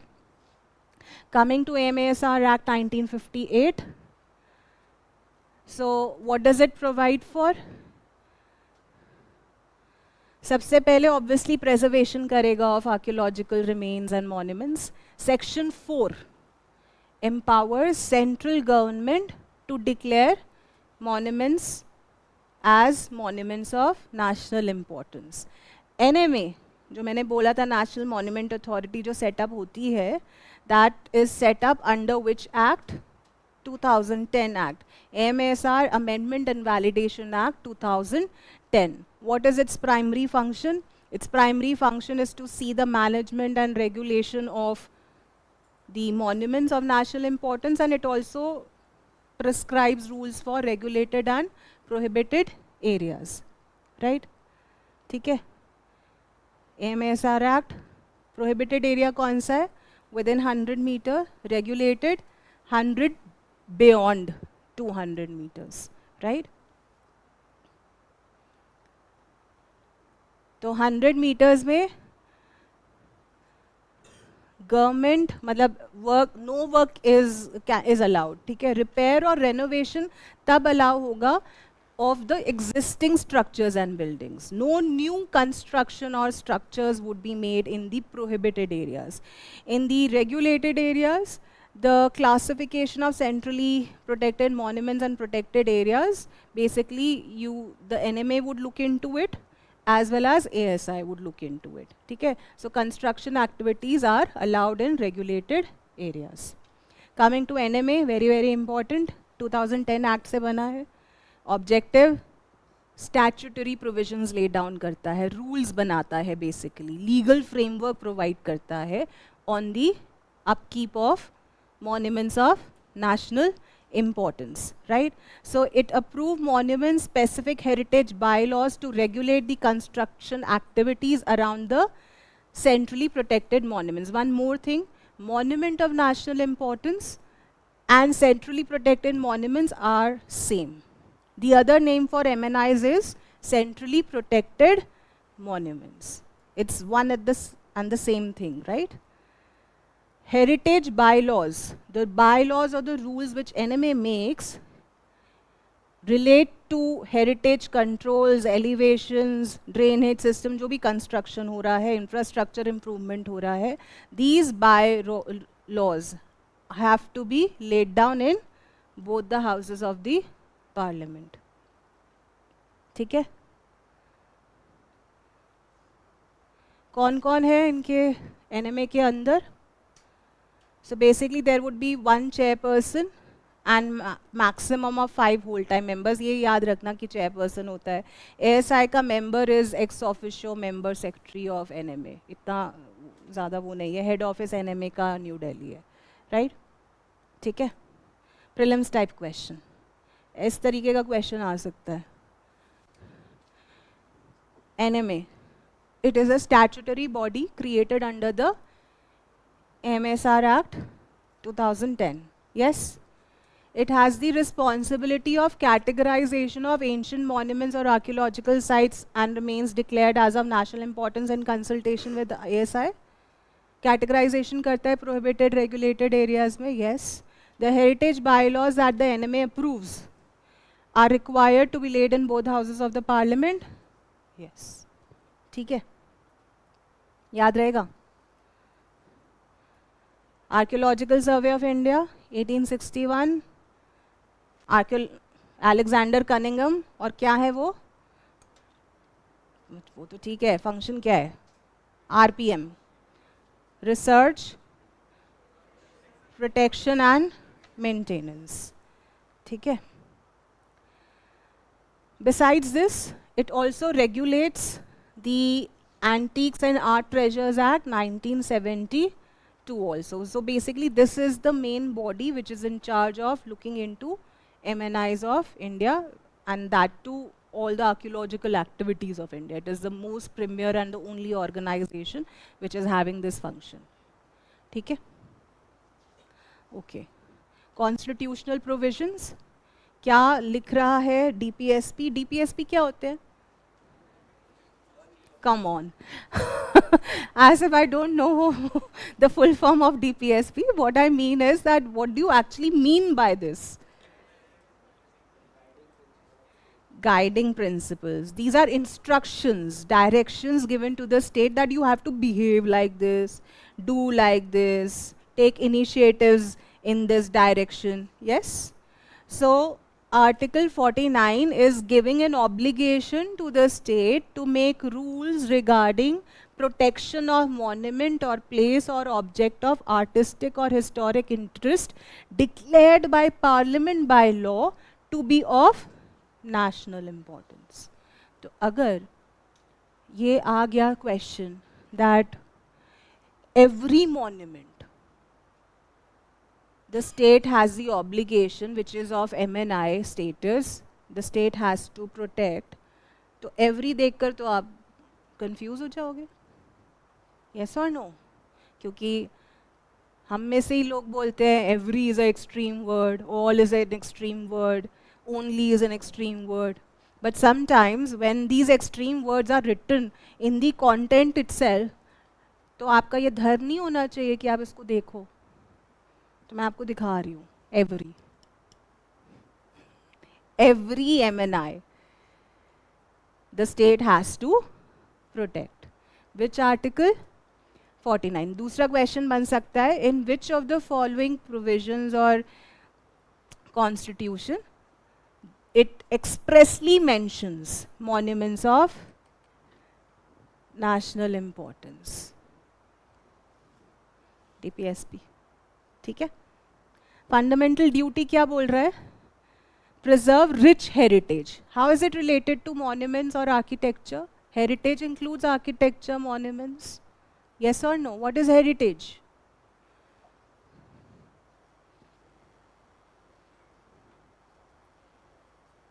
हाँ? थोड़ा तेज बोलो. Yes, yes, yes, you're right. Anything which is passed from one generation to other. Orally, मतलब बोलकर, physical, material remains, right? What you see is heritage, है ना?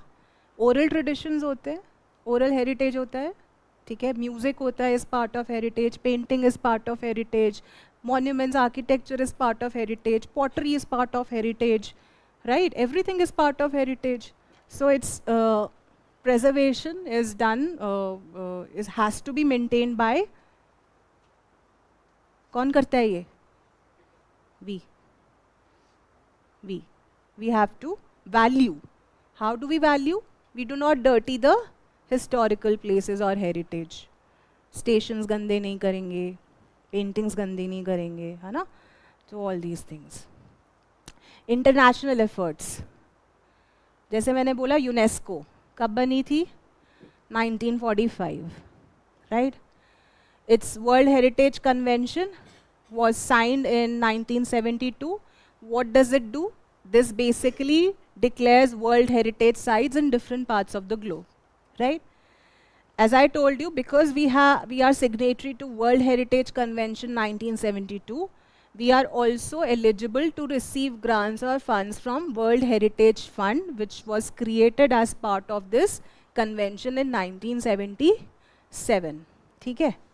फिर मैंने क्या बोला था? World Monument Fund, private, international, non-profit organization है ये, which is dedicated to preserve historical, architectural, cultural heritage sites around the world. ठीक है? मतलब India can also get a grant from this agency, and by virtue of being a signatory to World Heritage Convention, can also get money from World Heritage Fund as well. ये बना था 1965 में, ये बना था, तो पहले कौन सा बना? NGO. ठीक है? Headquartered in New York. इंडिया में इनका ऑफिस बना 2015 में. ठीक है? राइट? बस इतना ही है.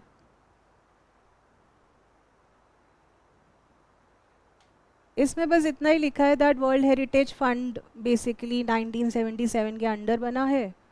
Then there is this world heritage committee also which does what? So all the decisions with respect to how much fund should be given or released, all the administrative and financial decisions are taken by first or approved by World Heritage Committee. जब ये committee approve करेगी, then only World Heritage Fund would release money or grant to any country.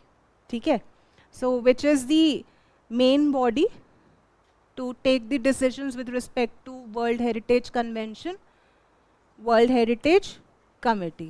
ठीक है, ये approval body है, ऐसे समझ लो. This is the approval body, right? Okay. Why am I telling you this? Because देखो, मैं तो न्यूज़पेपर भी पढ़ती हूँ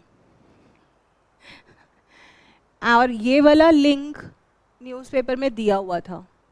UNESCO, World Heritage Sites. Which country has maximum World Heritage Sites? पूछ सकते हैं. This is GK trivia, right? Which state has maximum World Heritage Sites? Which state or UT does not have any World Heritage Site in India? आपके appendix में एक World Heritage Site का map दिया हुआ है. Your task is to see and observe which state or UT first does not have any World Heritage Site. ठीक है?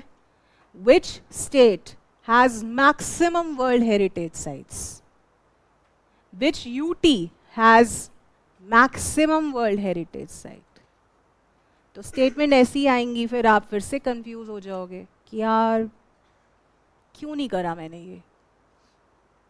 ये होते हैं cliché topics which you always should have handy notes of, right? These are observational aspects which UPSC checks, right? How good you are in observing things, right? तो ये सब चीज़ें करनी है. क्या ढूंढना है आपको? Which state has maximum? Which state or UT does not have any World Heritage Site? Which UT also has maximum World Heritage Site in India, right? Country का I will give you as part of notes. Ranking. ये लो. किसकी है सबसे ज़्यादा? India की ना 6th है. Statement आ गई. India is the second highest world heritage sites after China. फिर क्या करोगे? तो there is a loose end which you will always leave. I will not let you leave. Right? ये लो. ठीक है, फाइन. अप टू 5 देख लो. इंडिया की 6th है ranking.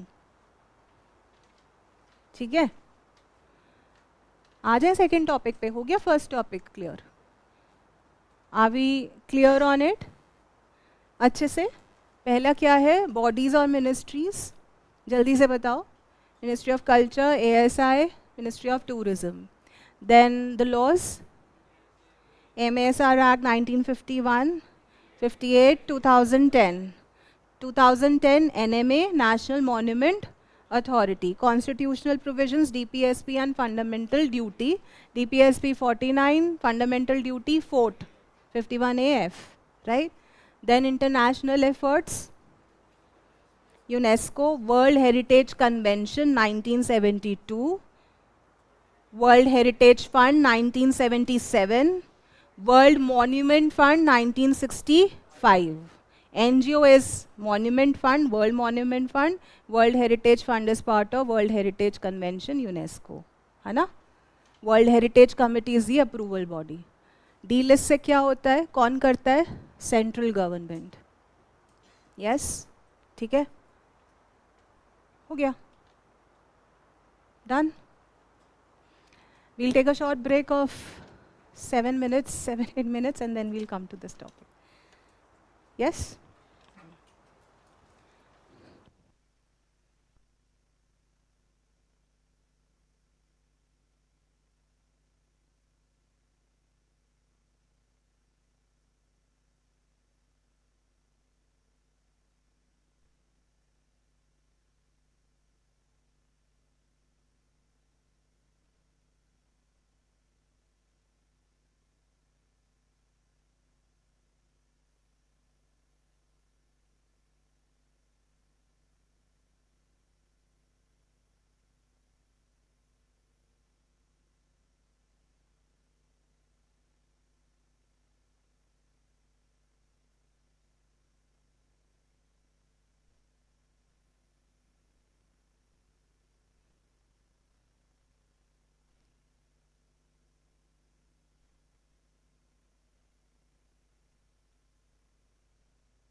I want to ask a generic question.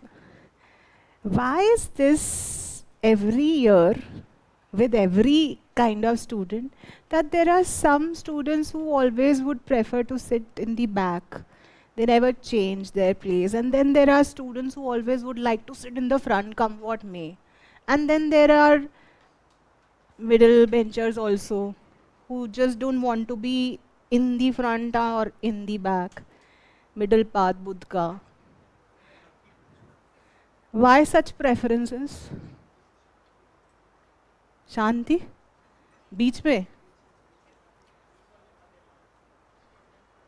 Why people prefer sitting in the back, at the back? वो तो vision में थोड़े वो स्क्रीन्स लगे हुए हैं इसलिए दिख जाता है. अच्छा अच्छा, स्क्रीन नहीं होता तो आगे बैठ जाते हो. Good. And those who still don't sit in the front?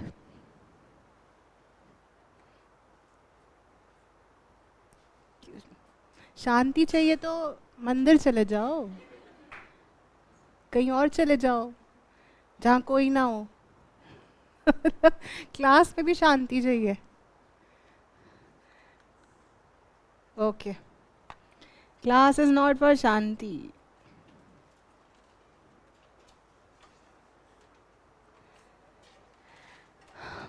So the next topic is temples, structures, monuments. These are the temples which are there in your PT 365 document. ये भी एक नोट की तरह ही है कि जगन्नाथ टेम्पल है तो वो कहाँ पर है. पुरी, उड़ीसा. नागरा स्टाइल विरूपक्ष टेम्पल कहाँ है? Which style does it pertain to? Right, it belongs to Vijayanagara dynasty. Kedarnath temple कौन सा स्टाइल ऑफ टेम्पल है? Right. Sangameshwar temple, Chalukyas, which kind of inclination does it have more on? Kamakhya temple, Nagara style hai, blend of Pala and Ahom. Nilanchal architecture. Joshimath temple, Nagara style. Alagarh temple, Dravida style. Sri Madhav Perumal temple, Dravida inclination built by Hoysalas.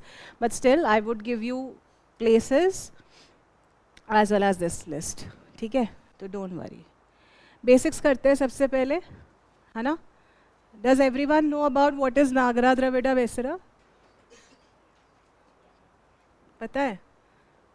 नहीं पता? मुझे पता था. There would be few students who would be saying नहीं, I want, आप मुझे करवाओ इसको. Nagara Dravida Vesara. ठीक है? I always give this example in every class I teach. It's the most cliched and standard example. Visualize that you are in Amitabh Bachchan's movie. Have you seen any Amitabh Bachchan's movie? Badly wounded. He's badly wounded and climbing the stairs with lot of effort, ringing the bell. Usually, the North Indian temples have stairs to climb. है ना? South Indian temples do not have too many stairs, usually, right? ठीक है? The kind of shikhar the North Indian temples have. पहले मैं अपने style से समझा रही हूँ, फिर आपको कंटेंट दे दूंगी, ठीक है? कहाँ गया भाई? Okay. North Indian temples.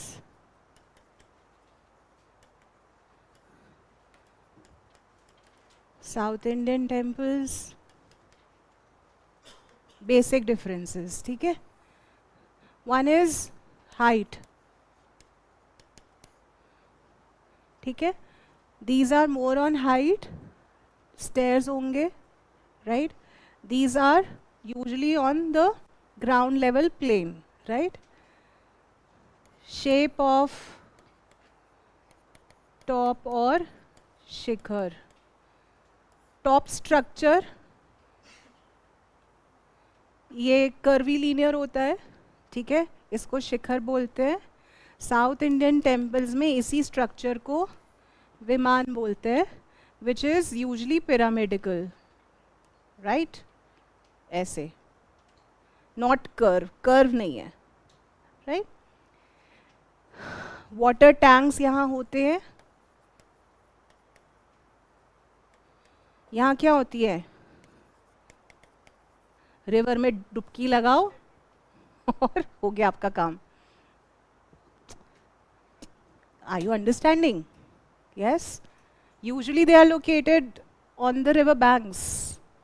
It's not as if they are not located, but they have a separate provision of water tanks also. Right?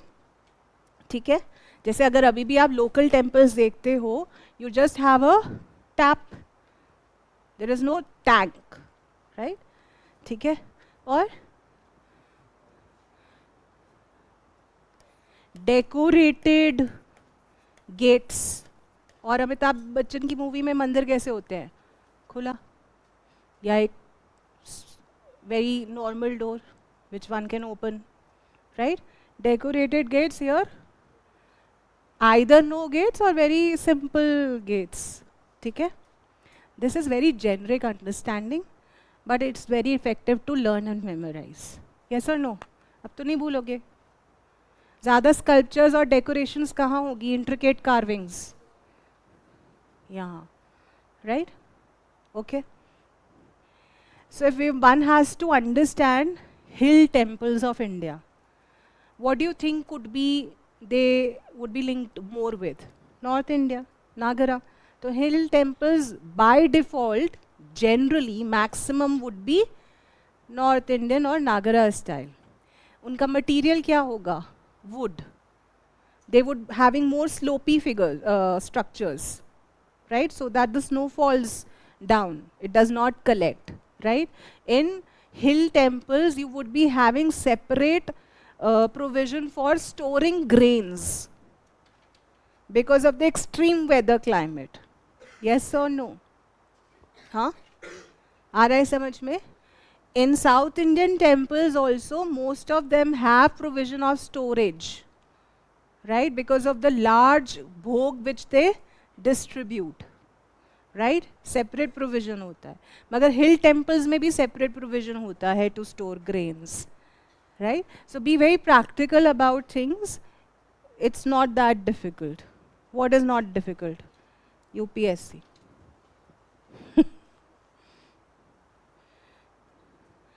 Okay. ये उसके स्पेसिफिक पार्ट्स है. कलश, अमलक इज दिस. गर्भगृह क्या होता है? Garbhagriha is the sanctum sanctorum. What is sanctum sanctorum? Where the main deity is kept, right? Garbhagriha is coming from the word garbha which is womb, right? It is housing the central deity. In North Indian temples, the Garbhagriha is always located under the tallest tower. If one has to locate where would be the Garbhagriha in North Indian temples, it would always be beside under the tallest tower, right? On the basis of Shikhar, Nagara temples are further subdivided. जैसे रेखा प्रसाद, फामसना, वलाभी. रेखा प्रसाद temples look like this, curvilinear. Famsana, short shikhar, broad buildings like this. Vallabhi type is having a vault-like structure like this. Rekha Prasad is also known as Latina style. ठीक है? बस इतना ही है इसमें.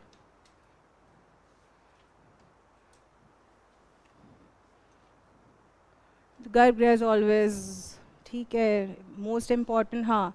Another important aspect of Nagara style is that the entrance to the North Indian temples, Garbhagriha, you have images of Mithun goddesses, river goddesses as well. ठीक है, ये भी एक striking feature होता है. These are the important Nagara style temples. Dashavtar temple, Lingraj temple, Mukteshwar, Bhubneshwar and Jagannath temple. These are all sub-schools of Nagara style. जैसे Kalinga style of architecture is a sub-school of Nagara style, right? Kamakhya also is having a blend of Nagara and regional architecture. ठीक है? Your NCERT, Introduction to Indian Art Part 1, is giving you sufficient information. Apart from that, these slides are more than enough. ठीक है? आ गया समझ में? रेखा प्रसाद, फामसना, वलाबी, रेखा प्रसाद, लेटिना, करवी, फामसना, broad, वलाबी, vault like structure like this. ठीक है? Okay. Then there is another category of how shrines are divided in the North Indian temples. Very important, ये NCERT में गलत दिया हुआ है इसलिए मैं आपको बता रही हूँ. Shrines. What are shrines? Shrines are places or areas where the deities or idols are kept. है ना? तो shrine जहाँ गर्भगृह होता है वो किस टाइप का होता है? There are 3 types, संधार, निरंधर and सर्वोतभद्र. ठीक है? संधार type of shrine is where you can access the गर्भगृह or the main idol with pradakshina path. Pradakshina path is the circumambulatory path. एक होता है ना गोल चक्कर सा और a path where you can take a circle or parikrama, right? So Sandhar type of shrine is which is having this circumambulatory path or pradakshina path. Ni Randhar type, Ni is not in Hindi, right? So Nirandhar type क्या होगा? Where you do not have any pradakshina path. मतलब कुछ मंदिर ऐसे होते हैं, temples ऐसे होते हैं where you have the Garbhagriha or the main idol. You are only able to see from here, from the front. You cannot go here. No access is here. No access is there. No access is here. There is no circumambulatory path. There are temples like this also. This is again the main idol. This is the circumambulatory path. This is Sandhar type. This is Nirandhar type. ठीक है? No pradakshina path. Then there are idols or garbhagriha where you can go from here, you can go from here, access from here, access from here, access from here. All the 4 sides. It is Sarvotbhadra, Sarv, from all. ये ना NCERT में गलत दिया हुआ है. NCERT में क्या दिया हुआ है? Sandhar is without pradakshina path. Nirandhar as with. तो वो गलत दिया हुआ है. इसलिए मैं आपको करेक्ट करवा रही हूँ. आ गया समझ में?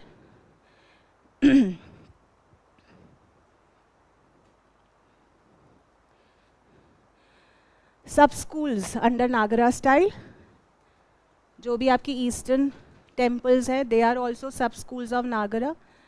सेंट्रल इंडिया वाले Khajuraho, Chandela style of temples are also Nagara style temples. In western India Maru Solanki style और temples found in Gujarat, Rajasthan, western Madhya Pradesh are also Nagara style temples. Right? They can be peculiar features of these regional styles as well, but they come under the broad category of Nagara school of temple architecture. Right? ठीक है? Now coming to the first Nagara type of temple which is there in your PT 365. Acha, besides this, let me give you the framework as to how you are going to see and cover temples. देखो temples में अभी तक जो question आए हैं, either they have asked the temple or the physiographic division, whether river or plateau or hill or range, or else they have asked a statement based question which has to do something with current affairs. ठीक है? But overall, if you were to prepare any temple, you have to prepare first if you get any record of which style of architecture it belongs to. तो सबसे पहले तो ये clear होना चाहिए whether it is a Nagra style, Dravida style और Vesara style. Vesara क्या होता है by the way? Mix of Nagra and Dravida. Usually Karnataka में Chalukyas have patronized, Hoysalas have patronized Vesara type of temples, right? उसका भी एक peculiar feature होता है. Don't worry, I'll tell it to you. Next thing which you need to see into temples is which time period it was constructed. Usually you do not have time period, but if any structure has been built or rebuilt in the temple is what the record you get. ठीक है? फिर which dynasty or ruler or his official or who was a chief architect under whose supervision the temple got built, right? Which dynasty patronized it, which ruler give instructions ki bhai banao temple banao, ye banao wo banao, theek hai? Who was the chief architect? If you get it, then only you will try to recollect. Then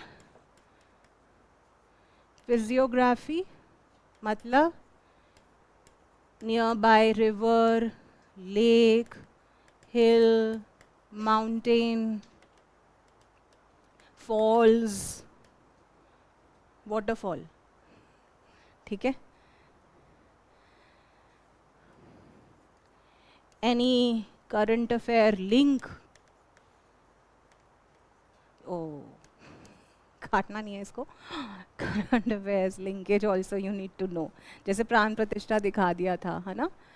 Or they have also asked current affairs related to new parliament building or parliament structure. So sometimes current affairs is also given as part of statement, right? Any historical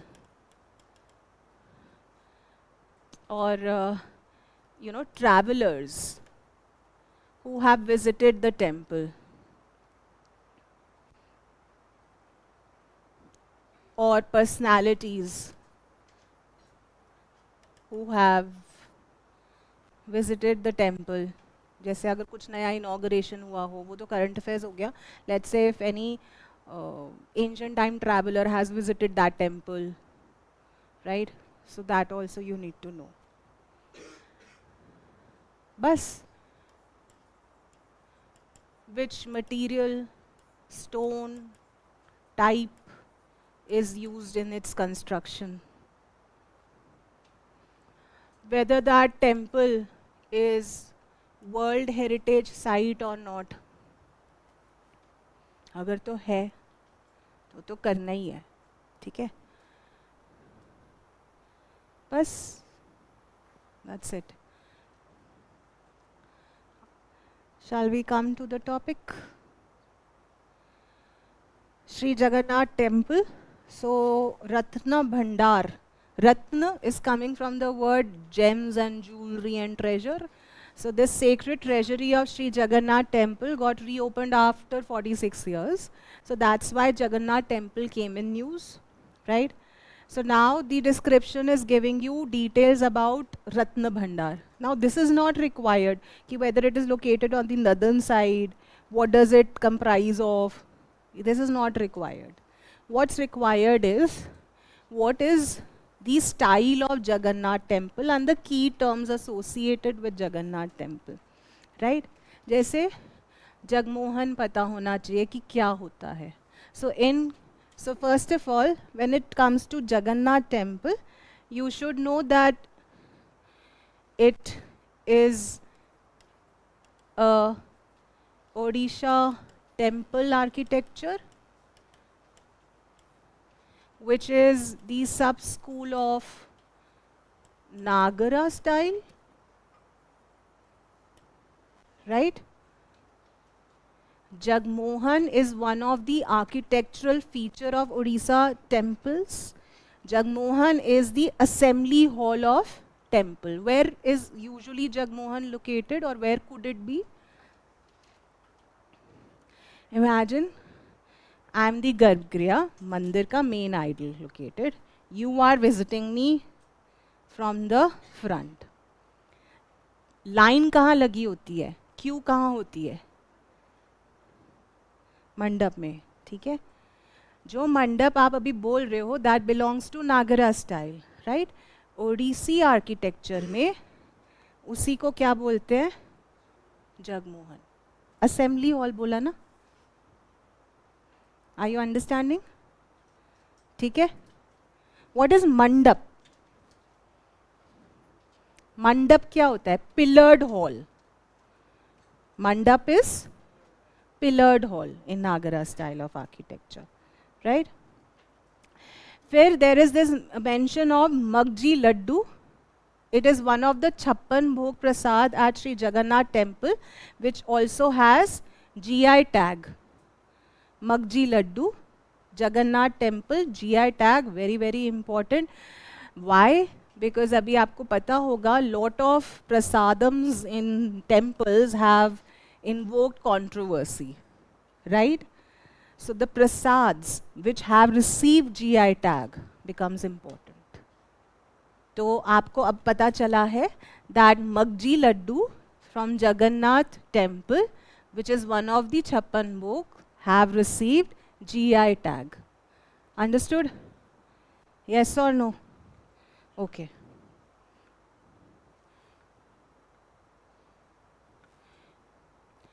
Now coming to extra information, how the Odissi temple architecture or Kaling style of temple architecture have evolved through different phases of time period and which all dynasties have contributed to its development, right? जैसे मैंने बोला मैं आपको notes में भी लिख कर दूंगी the most important thing, but I'm just referring this slide for it.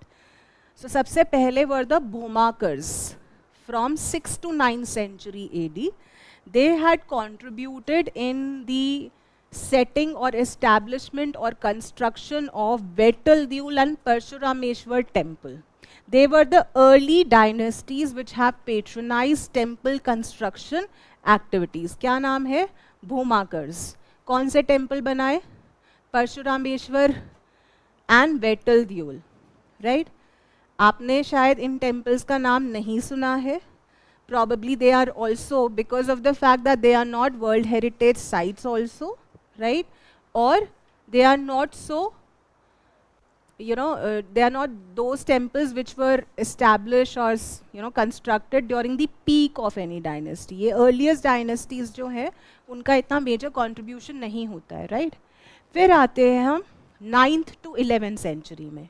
ये period I have already told you that it's important. Right? I told you, na, 8th to 12th century is important. So in Odisha, you've got to know which dynasty was ruling. Somvanshi dynasty was ruling from 9th to 11th century. They had contributed in setting of Raja Rani temple and Lingraj temple. Very important. Lingraj temple is very important temple of Kaling style or Odissi temple architecture. Right? किस dynasty ने करा? सोमवंशी. सोमवंशी से भी आपको शिव को link करना है, तभी आप लिंगराज टेम्पल को याद रखोगे. ठीक है? Number 9 is associated with Lord Shiva. 9 to 11th century, Somvanshi, Lingraj. These are some of the ways which I used to do while I was preparing for UPSC to learn things up. ठीक है, इसलिए बता रही हूँ. Mature phase. 11th to 13th century, again a very important time period. कौन सी dynasty थी? Eastern Gangas, right? कौन से टेम्पल जो हम अभी कर रहे हैं? Jagannath temple and Konark sun temple. Very very important. किसके टाइम पे बने? Eastern Gangas. Which century? 11 to 13. Somavanshi के टाइम पे Lingaraj. 9 to 11. भूमाकर्स 6th to 9th, Vetal-Deul and Parshurameshwar temple. Declining phase, 14th to 16th century, not too much of emphasis was given on temple. क्यों भाई, क्या हो रहा था 14th to 16th century में कि temple activities got declined? Arrival of Portuguese. Arrival of Portuguese. कौन सी dynasty थी? गजपतीज. No famous temple. तो इसका मतलब major temples were built eastern Gangas और सोमवंशी. सोमवंशी थी 9 to 11, ये है 11 to 13. Jagannath temple, eastern Ganga. Jagannath में गन आ रहा है, गंगा डायनेस्टी, ऐसे याद रख लो. ठीक है? अब मैं ये क्यों आपको बता रही हूँ, फिर मैं बोलती हूँ कि PT 365 से हो जाते हैं क्वेश्चन ना, वेदर नोट्स और द कंटेंट. गजपतीज देखा? जादू. क्वेश्चन मैं दिखा रही हूँ मॉडर्न का, पढ़ा रही हूँ कल्चर. क्या लिखा है यहाँ पर? The Dutch established their warehouse on the east coast on lands granted to them by Gajpati rulers. तो मतलब आपको पता होना चाहिए कि गजपति कब थे और डच कब थे. The first European power to arrive were whom? Portuguese.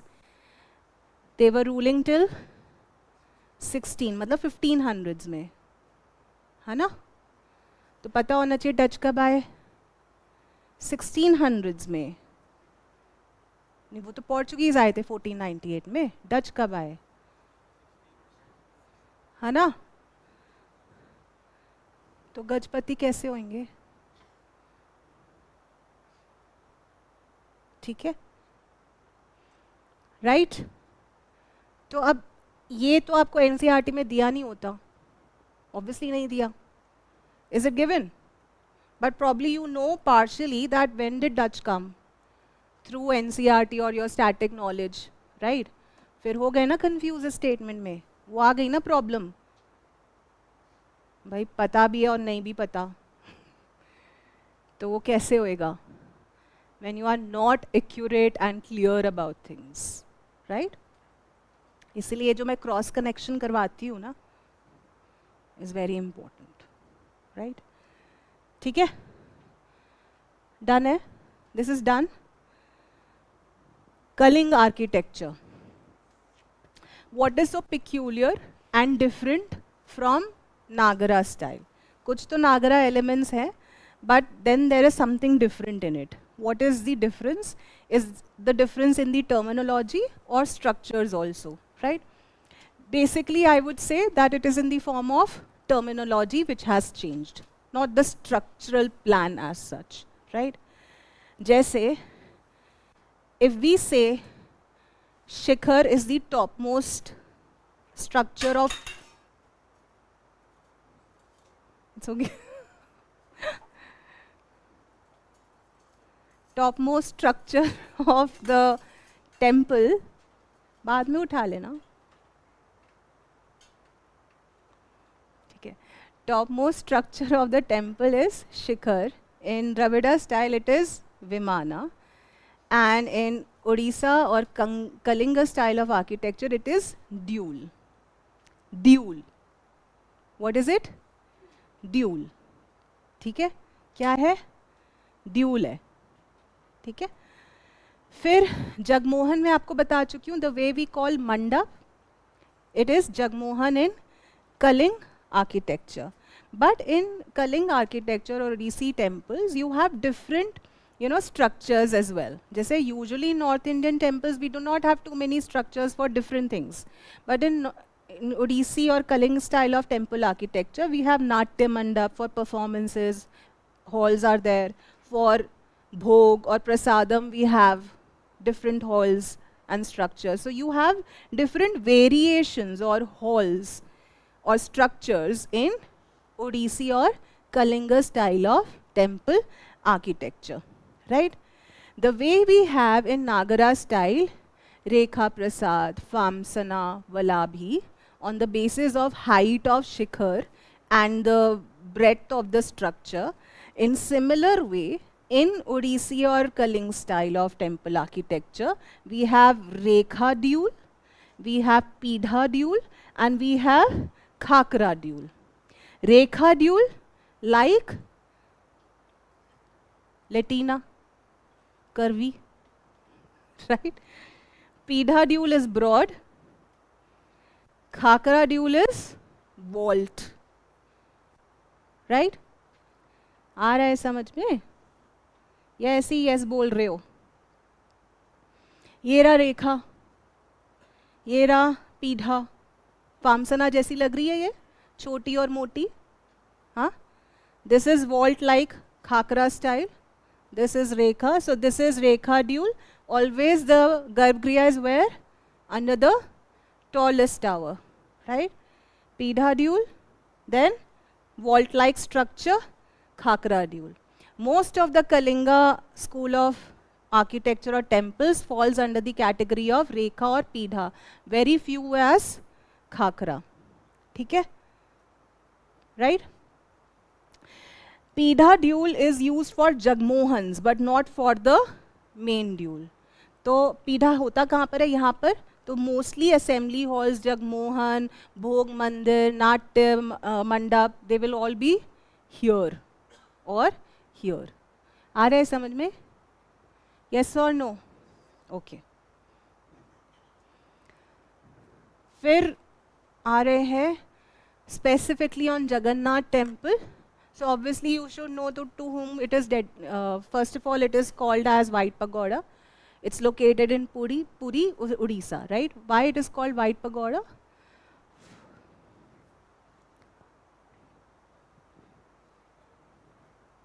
हाँ, because of the white color शिखर.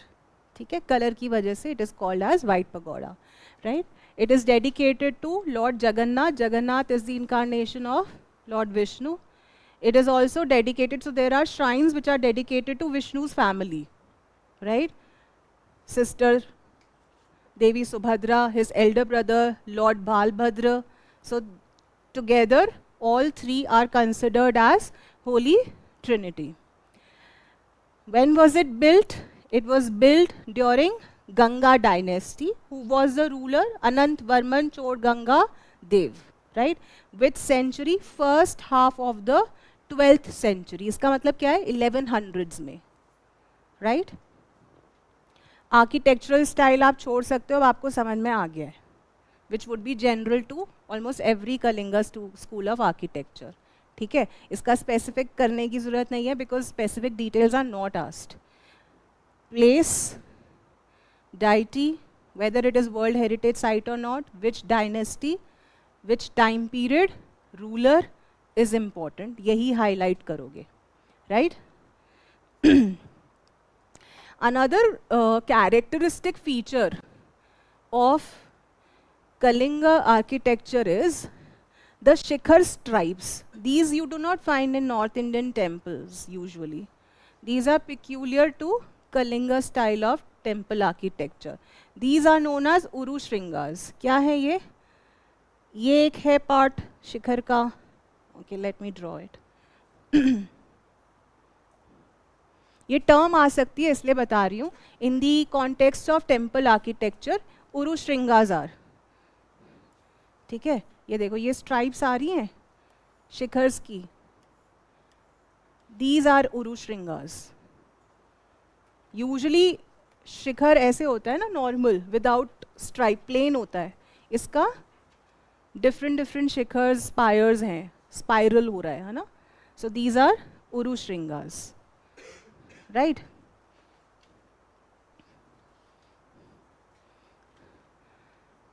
जगन्नाथपुरी के अलावा तो ये मैंने बता दिया, it is known as white pagoda and it is also part of Char Dham. Very important.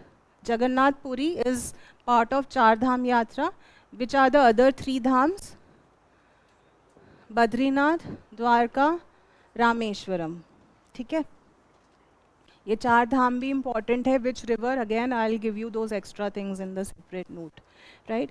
There is a famous chariot festival और Rath Yatra which is celebrated here in Jagannathpuri temple. वो बोल देंगे सन कोणार्क टेम्पल में होती है, राइट? नो, जगन्नाथपुरी में होता है रथ यात्रा और chariot festival, right? The other important temples or monuments out of the Kalinga architecture or temples, Konark Sun Temple has World Heritage Site status. वो statement दे देंगे Jagannathpuri also has it. No. Which temple has it? Konark Temple. तो उसको separate prepare करना पड़ेगा. This is how it looks. Now are you able to visualize it? This is what? Tell me. Which dual? Rekha dual. This is पीढ़ा dual. उसके आगे क्या होगा? Khakhra dual, है ना? ये उरु श्रृंगास दिख रहे हैं आपको. This is also uru shringas. ये क्या है? पीढ़ा ड्यूल और रेखा ड्यूल. खाखरा नहीं है, नहीं है ना इसमें? नहीं है. तो ऐसे भी हो सकता है कि सिर्फ पीढ़ा और रेखा हो, है ना? बस राजा रानी टेम्पल में ये देखा गया है. सी Uru Shringas. Then you have information on Eastern Gangas. Important है because Jagannath temple is in news, right? Eastern Gangas का सबसे पहले तो time period पता होना चाहिए. Which time period? 11 to 13th century, right? Who's considered to be the founder of Eastern Gangas? Kamar Nawa is considered to be the founder, but the most important kings are Indravarman and Anantvarman. Anantvarman is associated with Jagannath temple, right? ठीक है. Its major decline was seen due to the rise of Vijayanagar kingdom. There are other facts also besides this. इसको आप देख सकते हो. Again, as I told you, that time period is very important. I'll just explain why have I included this also. Reason being कि कई बारी क्या लगता है कि ईस्टर्न गंगास का टाइम पीरियड 11 to 13 सेंचुरी होगा, है ना. But there are in history certain records of dynasties of ancient times also, और फिर एंशियंट से मिडीवल में उनके रिकॉर्ड्स नहीं मिलते, right. So whenever we associate any dynasty with any temple or any major activity, we have always included them when they were at its peak, right. But in the historical records we have found out that the rule of early Eastern Gangas or Eastern Gangas in their earliest times started from 5th century AD. ठीक है. तो early Gangas जैसे संगम है ना, early चोला, चेरा पांड्या, फिर imperial Cholas है ना, ऐसे इनमें भी है. जो अर्ली ईस्टर्न गंगास हैं their time period is 5th to 11th century, और जो इंपीरियल ईस्टर्न गंगास हैं जिसमें अनंतवर्मन है that starts from 11th century to 15th century precisely. फिर विजयनगर स्ट्रॉन्ग हो जाता है यहाँ पर, है ना, और गजपतीज वैसे ही डिक्लाइन हो रहे होते हैं, right. So that's how you have to visualize. क्या है उनका region? ये वाला.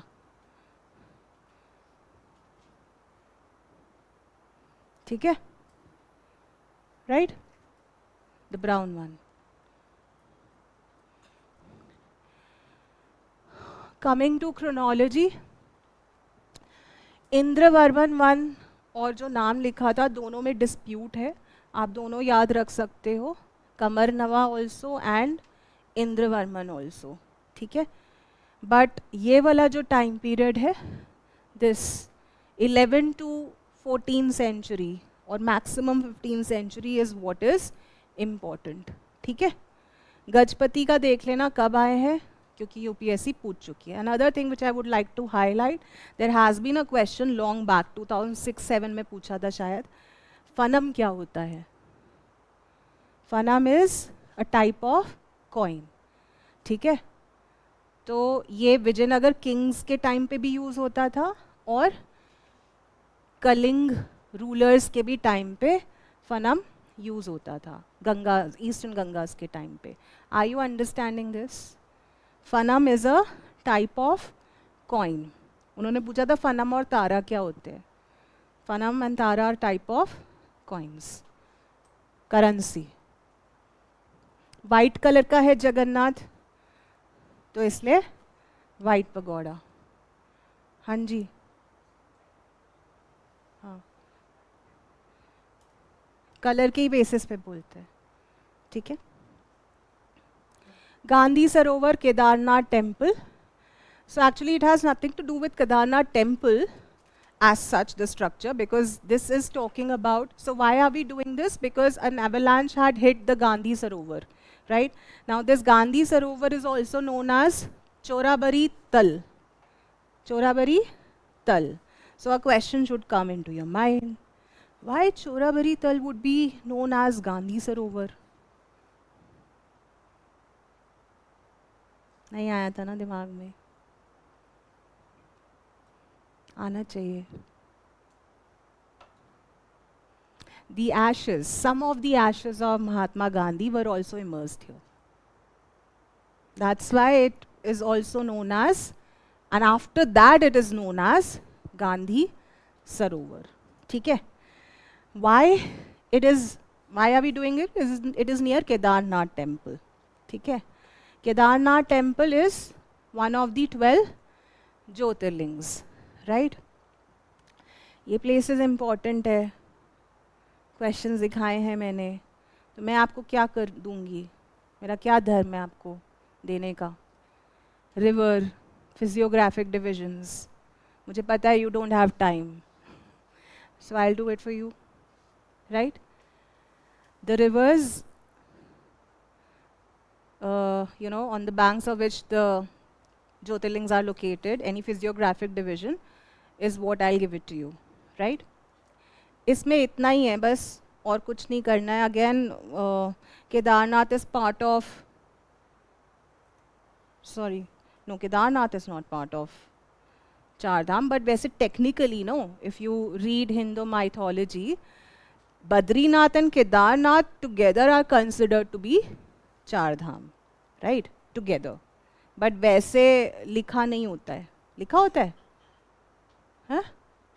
चार धाम में आता है वो? केदारनाथ? हाँ? सॉरी? छोटा चार धाम में आता है. ठीक है. ऐसा दिखता है. It's very beautiful. Gandhi Sarovar.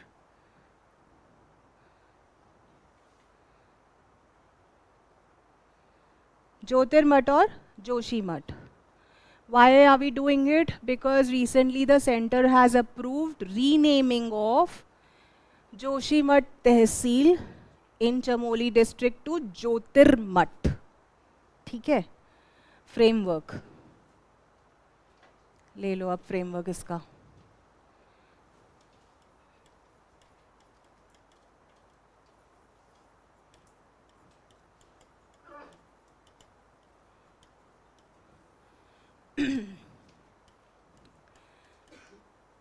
Cultural aspect. Why are we renaming it from Joshimath to Jyotirmath? To give our tribute to the contribution played by Shankaracharya. ठीक है? He was the philosopher of Advait philosophy. ठीक है? ये cultural aspect है इसका. Environment और geographical aspect of Joshimath. Prone to landslides, earthquakes, in the seismic zone.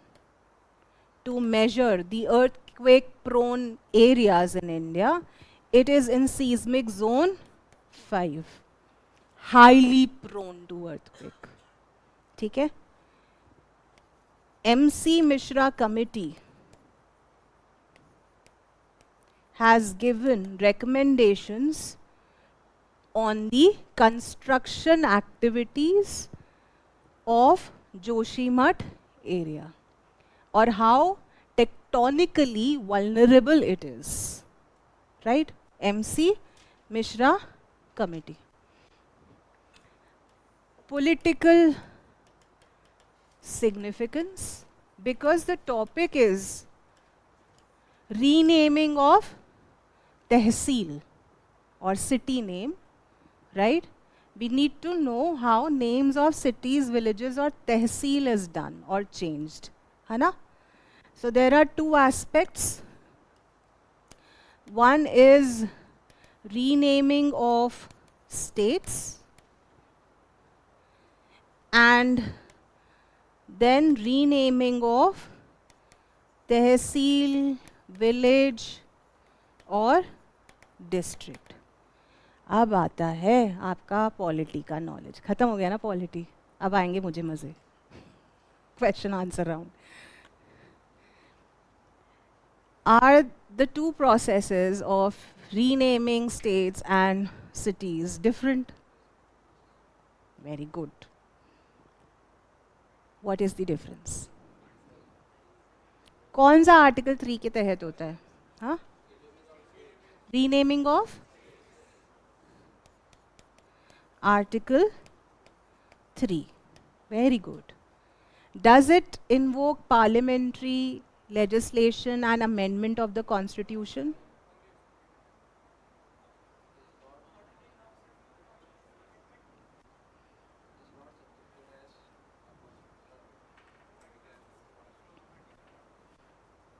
मैं नहीं बताऊंगी इसका आंसर, मैं पॉलिटी नहीं पढ़ा रही हूँ, आप देख कर आओगे.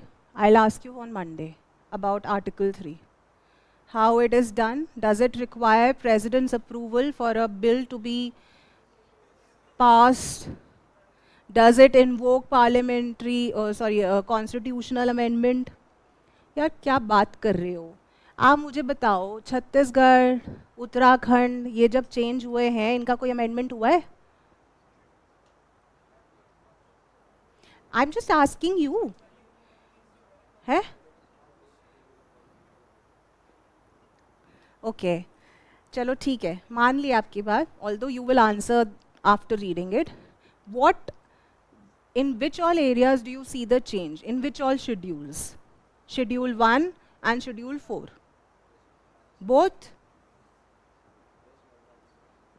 चेक करना, बोथ ही है वैसे, चेक कर लेना, ठीक है. Schedule 1 भी है, Schedule 4 में भी इम्पैक्ट होता है with respect to naming of, renaming of states, ठीक है. Now coming to renaming of tehsil, village और डिस्ट्रिक्ट, ये बता देती हूँ ये कैसे होता है. ये नहीं होता है usually in your polity books, नहीं होता ना.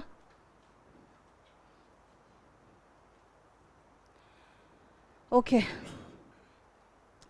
So first of all, obviously the recommendation would come from state. Propose karega that we need to change the name of our tehsil, village or district.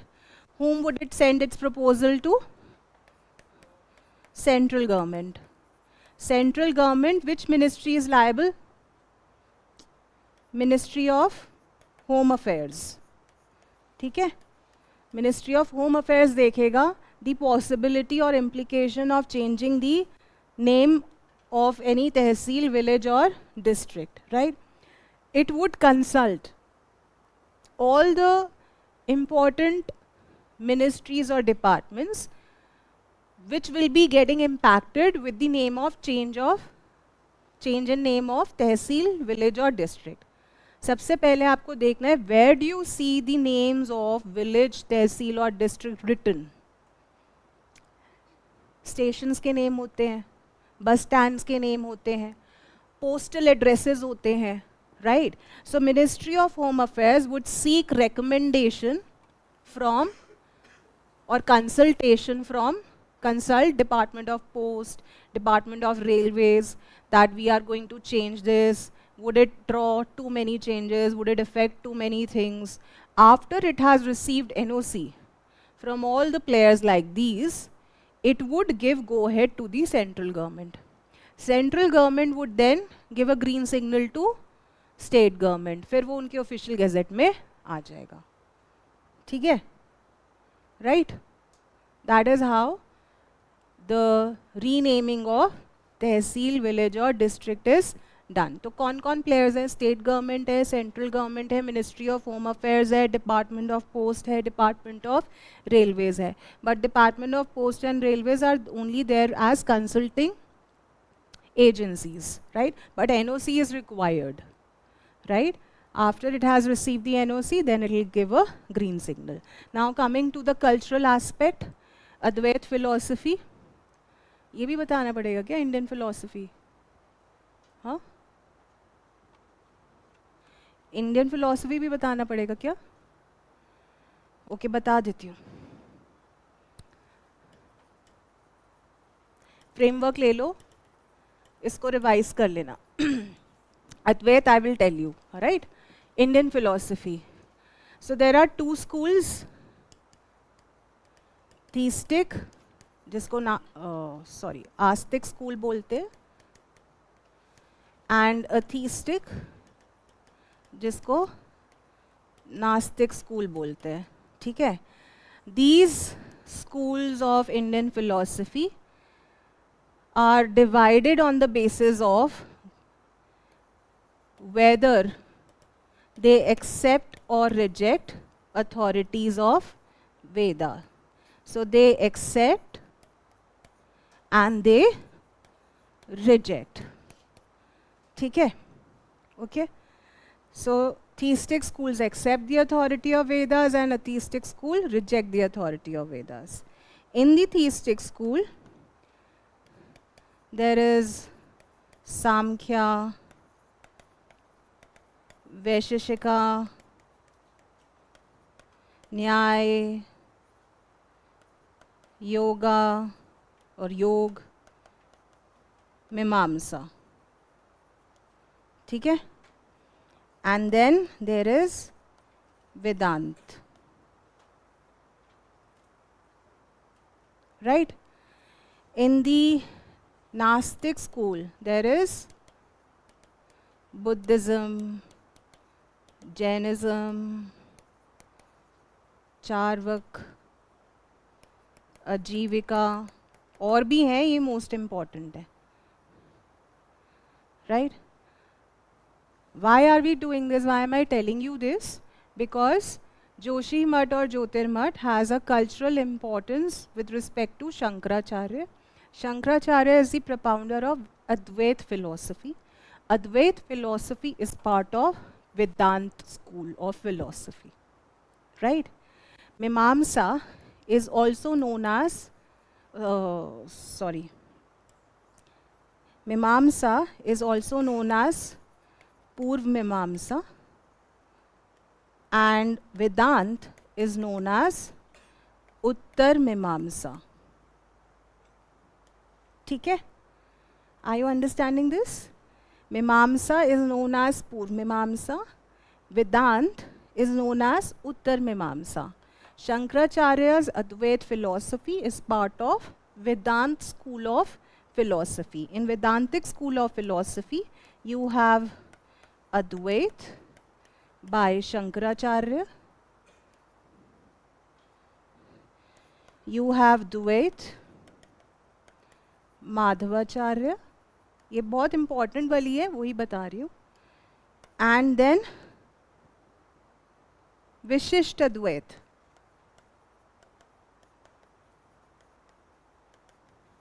of Ramanujacharya. Ramanujacharya. ठीक है? Right? Coming to the understanding of Mimamsa. Don't worry, नहीं छूट रहा है लिखने का. I am telling you, it's all there. Right? Emphasize on the structure and the explanation of it. Mimamsa. Coming to Mimamsa. Mimamsa in simple words mean explanation. ठीक है? Explanation, to explain things, why certain things are happening. The Purv Mimamsa, that is the early school of Mimamsa, emphasizes on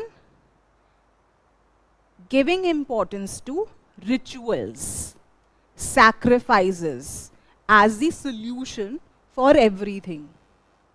ठीक है? Rituals, sacrifices, right? Yes? They do not give too much importance to teachings and God. They believe in doing sacrifices or rituals or actions, right? Vedant, that is Uttar Mimamsa. मैं पता है कैसे याद करती थी? UV rays. Uttar Mimamsa, UV. Vedant is known as Uttar Mimamsa. नहीं भूलोगे कभी, ठीक है? UV rays है. तो UV rays से आता है more light. Yes? More light can enter. So this Mimamsa school believes in supreme knowledge and understanding of or recognition of God and philosophical teachings. Supreme light by UV rays. All light can enter. ठीक है? Unfiltered. So you are recognizing the power or existence of God. Philosophical teachings, learnings. तभी वेदांत में philosophical schools emerge हुए. Like these. यहाँ पर नहीं हो रहे थे because they were more interested in doing rituals and sacrifices. Done. इतना ही समझ लो बस इसको. नहीं भूलोगे कभी. नहीं भूलोगे ना? UV rays? Okay. Now coming to Advait philosophy. तो Advait philosophy क्या बोलती है शंकराचार्य की? Why are we doing it? क्यों कर रहे हैं हम? बताओ. Because of renaming of Joshimath to Jyotirmath. Jyoti. Jyoti means light. Jyoti means light. है ना? तो मतलब we are recognizing the contribution of Advait school of philosophy because Shankaracharya had shown its presence over here, right? और ये एक और one of the मठ भी है which Shankaracharya established. मठ. What is मठ? Centers of learning. कहाँ कहाँ पर है? Dwarka, Sringeri, Puri and Joshimath. These were 4 centers of learning which Shankaracharya is associated with, and his philosophy or philosophical teachings at Joshimath, Sringeri, Puri and Dwarka. ठीक है? अद्वैत philosophy पे आते हैं, क्या होती है?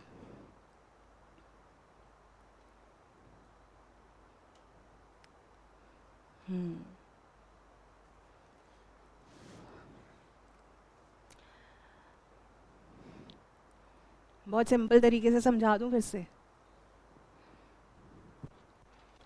So his philosophy is known as Keval Advait. Keval means only. Keval is only. The only reality he believes in is spirituality. ठीक है? What do you mean by spirituality?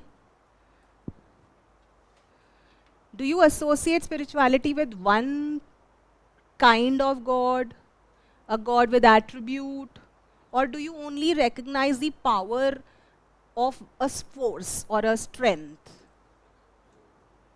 One force is there, is what that you worship. Yes? Similarly, this school of philosophy believes in one reality. That is why it is known as school of monism, one reality. What is the reality? Brahma is the only reality. This Brahma is a reality without any attribute, without any qualities, without any name. It is just a force or strength, right? It is purely impersonal, right?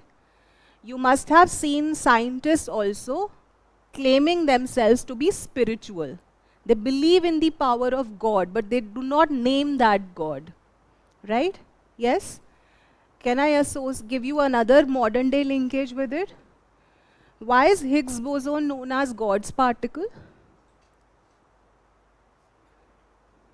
What similarity? What is Higgs boson experiment for? Why do you think scientists are considered to be rational?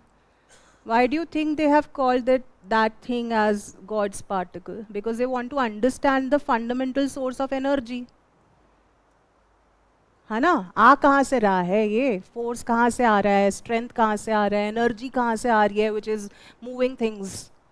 What is the genesis or origin of our universe? That is what is Higgs boson. है? So what does it say? That Brahma or that God or force is existing because of its own strength. The world which is existing, it is existing with its own forces of expansion and contraction, right? So bas broadly what you have to understand, 3 keywords: Advait philosophy, UV, Uttar Mimamsa and Vedant, right? Shankaracharya, school of monism, spirituality, only one reality, Brahma, without any attribute. The reality of the world is seen in terms of it moving out of its own forces of expansion and contraction. That is what the scientists are trying to understand. That is it moving out of its own forces, or is there any external force of a God's particle? Right? ठीक है? हो गया? हाँ. Another aspect जो environmental था, जैसे मैंने बोला, Joshimath is in the seismic zone 5, which is highly prone to earthquake and landslide. MC Mishra committee is recommendations are important, and it has added that the main reason why it is getting prone to landslides or earthquake is undercutting of the river. What is undercutting? एक diagram बता रही हूँ. ये है structure, river आ रही है, ठीक है, तो थोड़ा सा ऐसे हो जाएगा, right, with erosion, continuous river, फिर ऐसे हो जाएगा, और जब ये ऐसे हो जाएगा ये कट हो जाएगा, so it will become destabilize. Yes, then this is called as undercutting, and that's the major reason why Joshimath is getting prone to landslides or earthquake. Undercutting हो रही है, simple. Cutting कहाँ से हो रही है? Under, middle, right? What are the 5 seismic zones? कौन से एरियाज है? ये इम्पॉर्टेंट है, पहले आता था मेरे टाइम पे क्वेश्चन ये, ठीक है, अभी भी आ सकता है. कहाँ घूम रही हूँ मैं?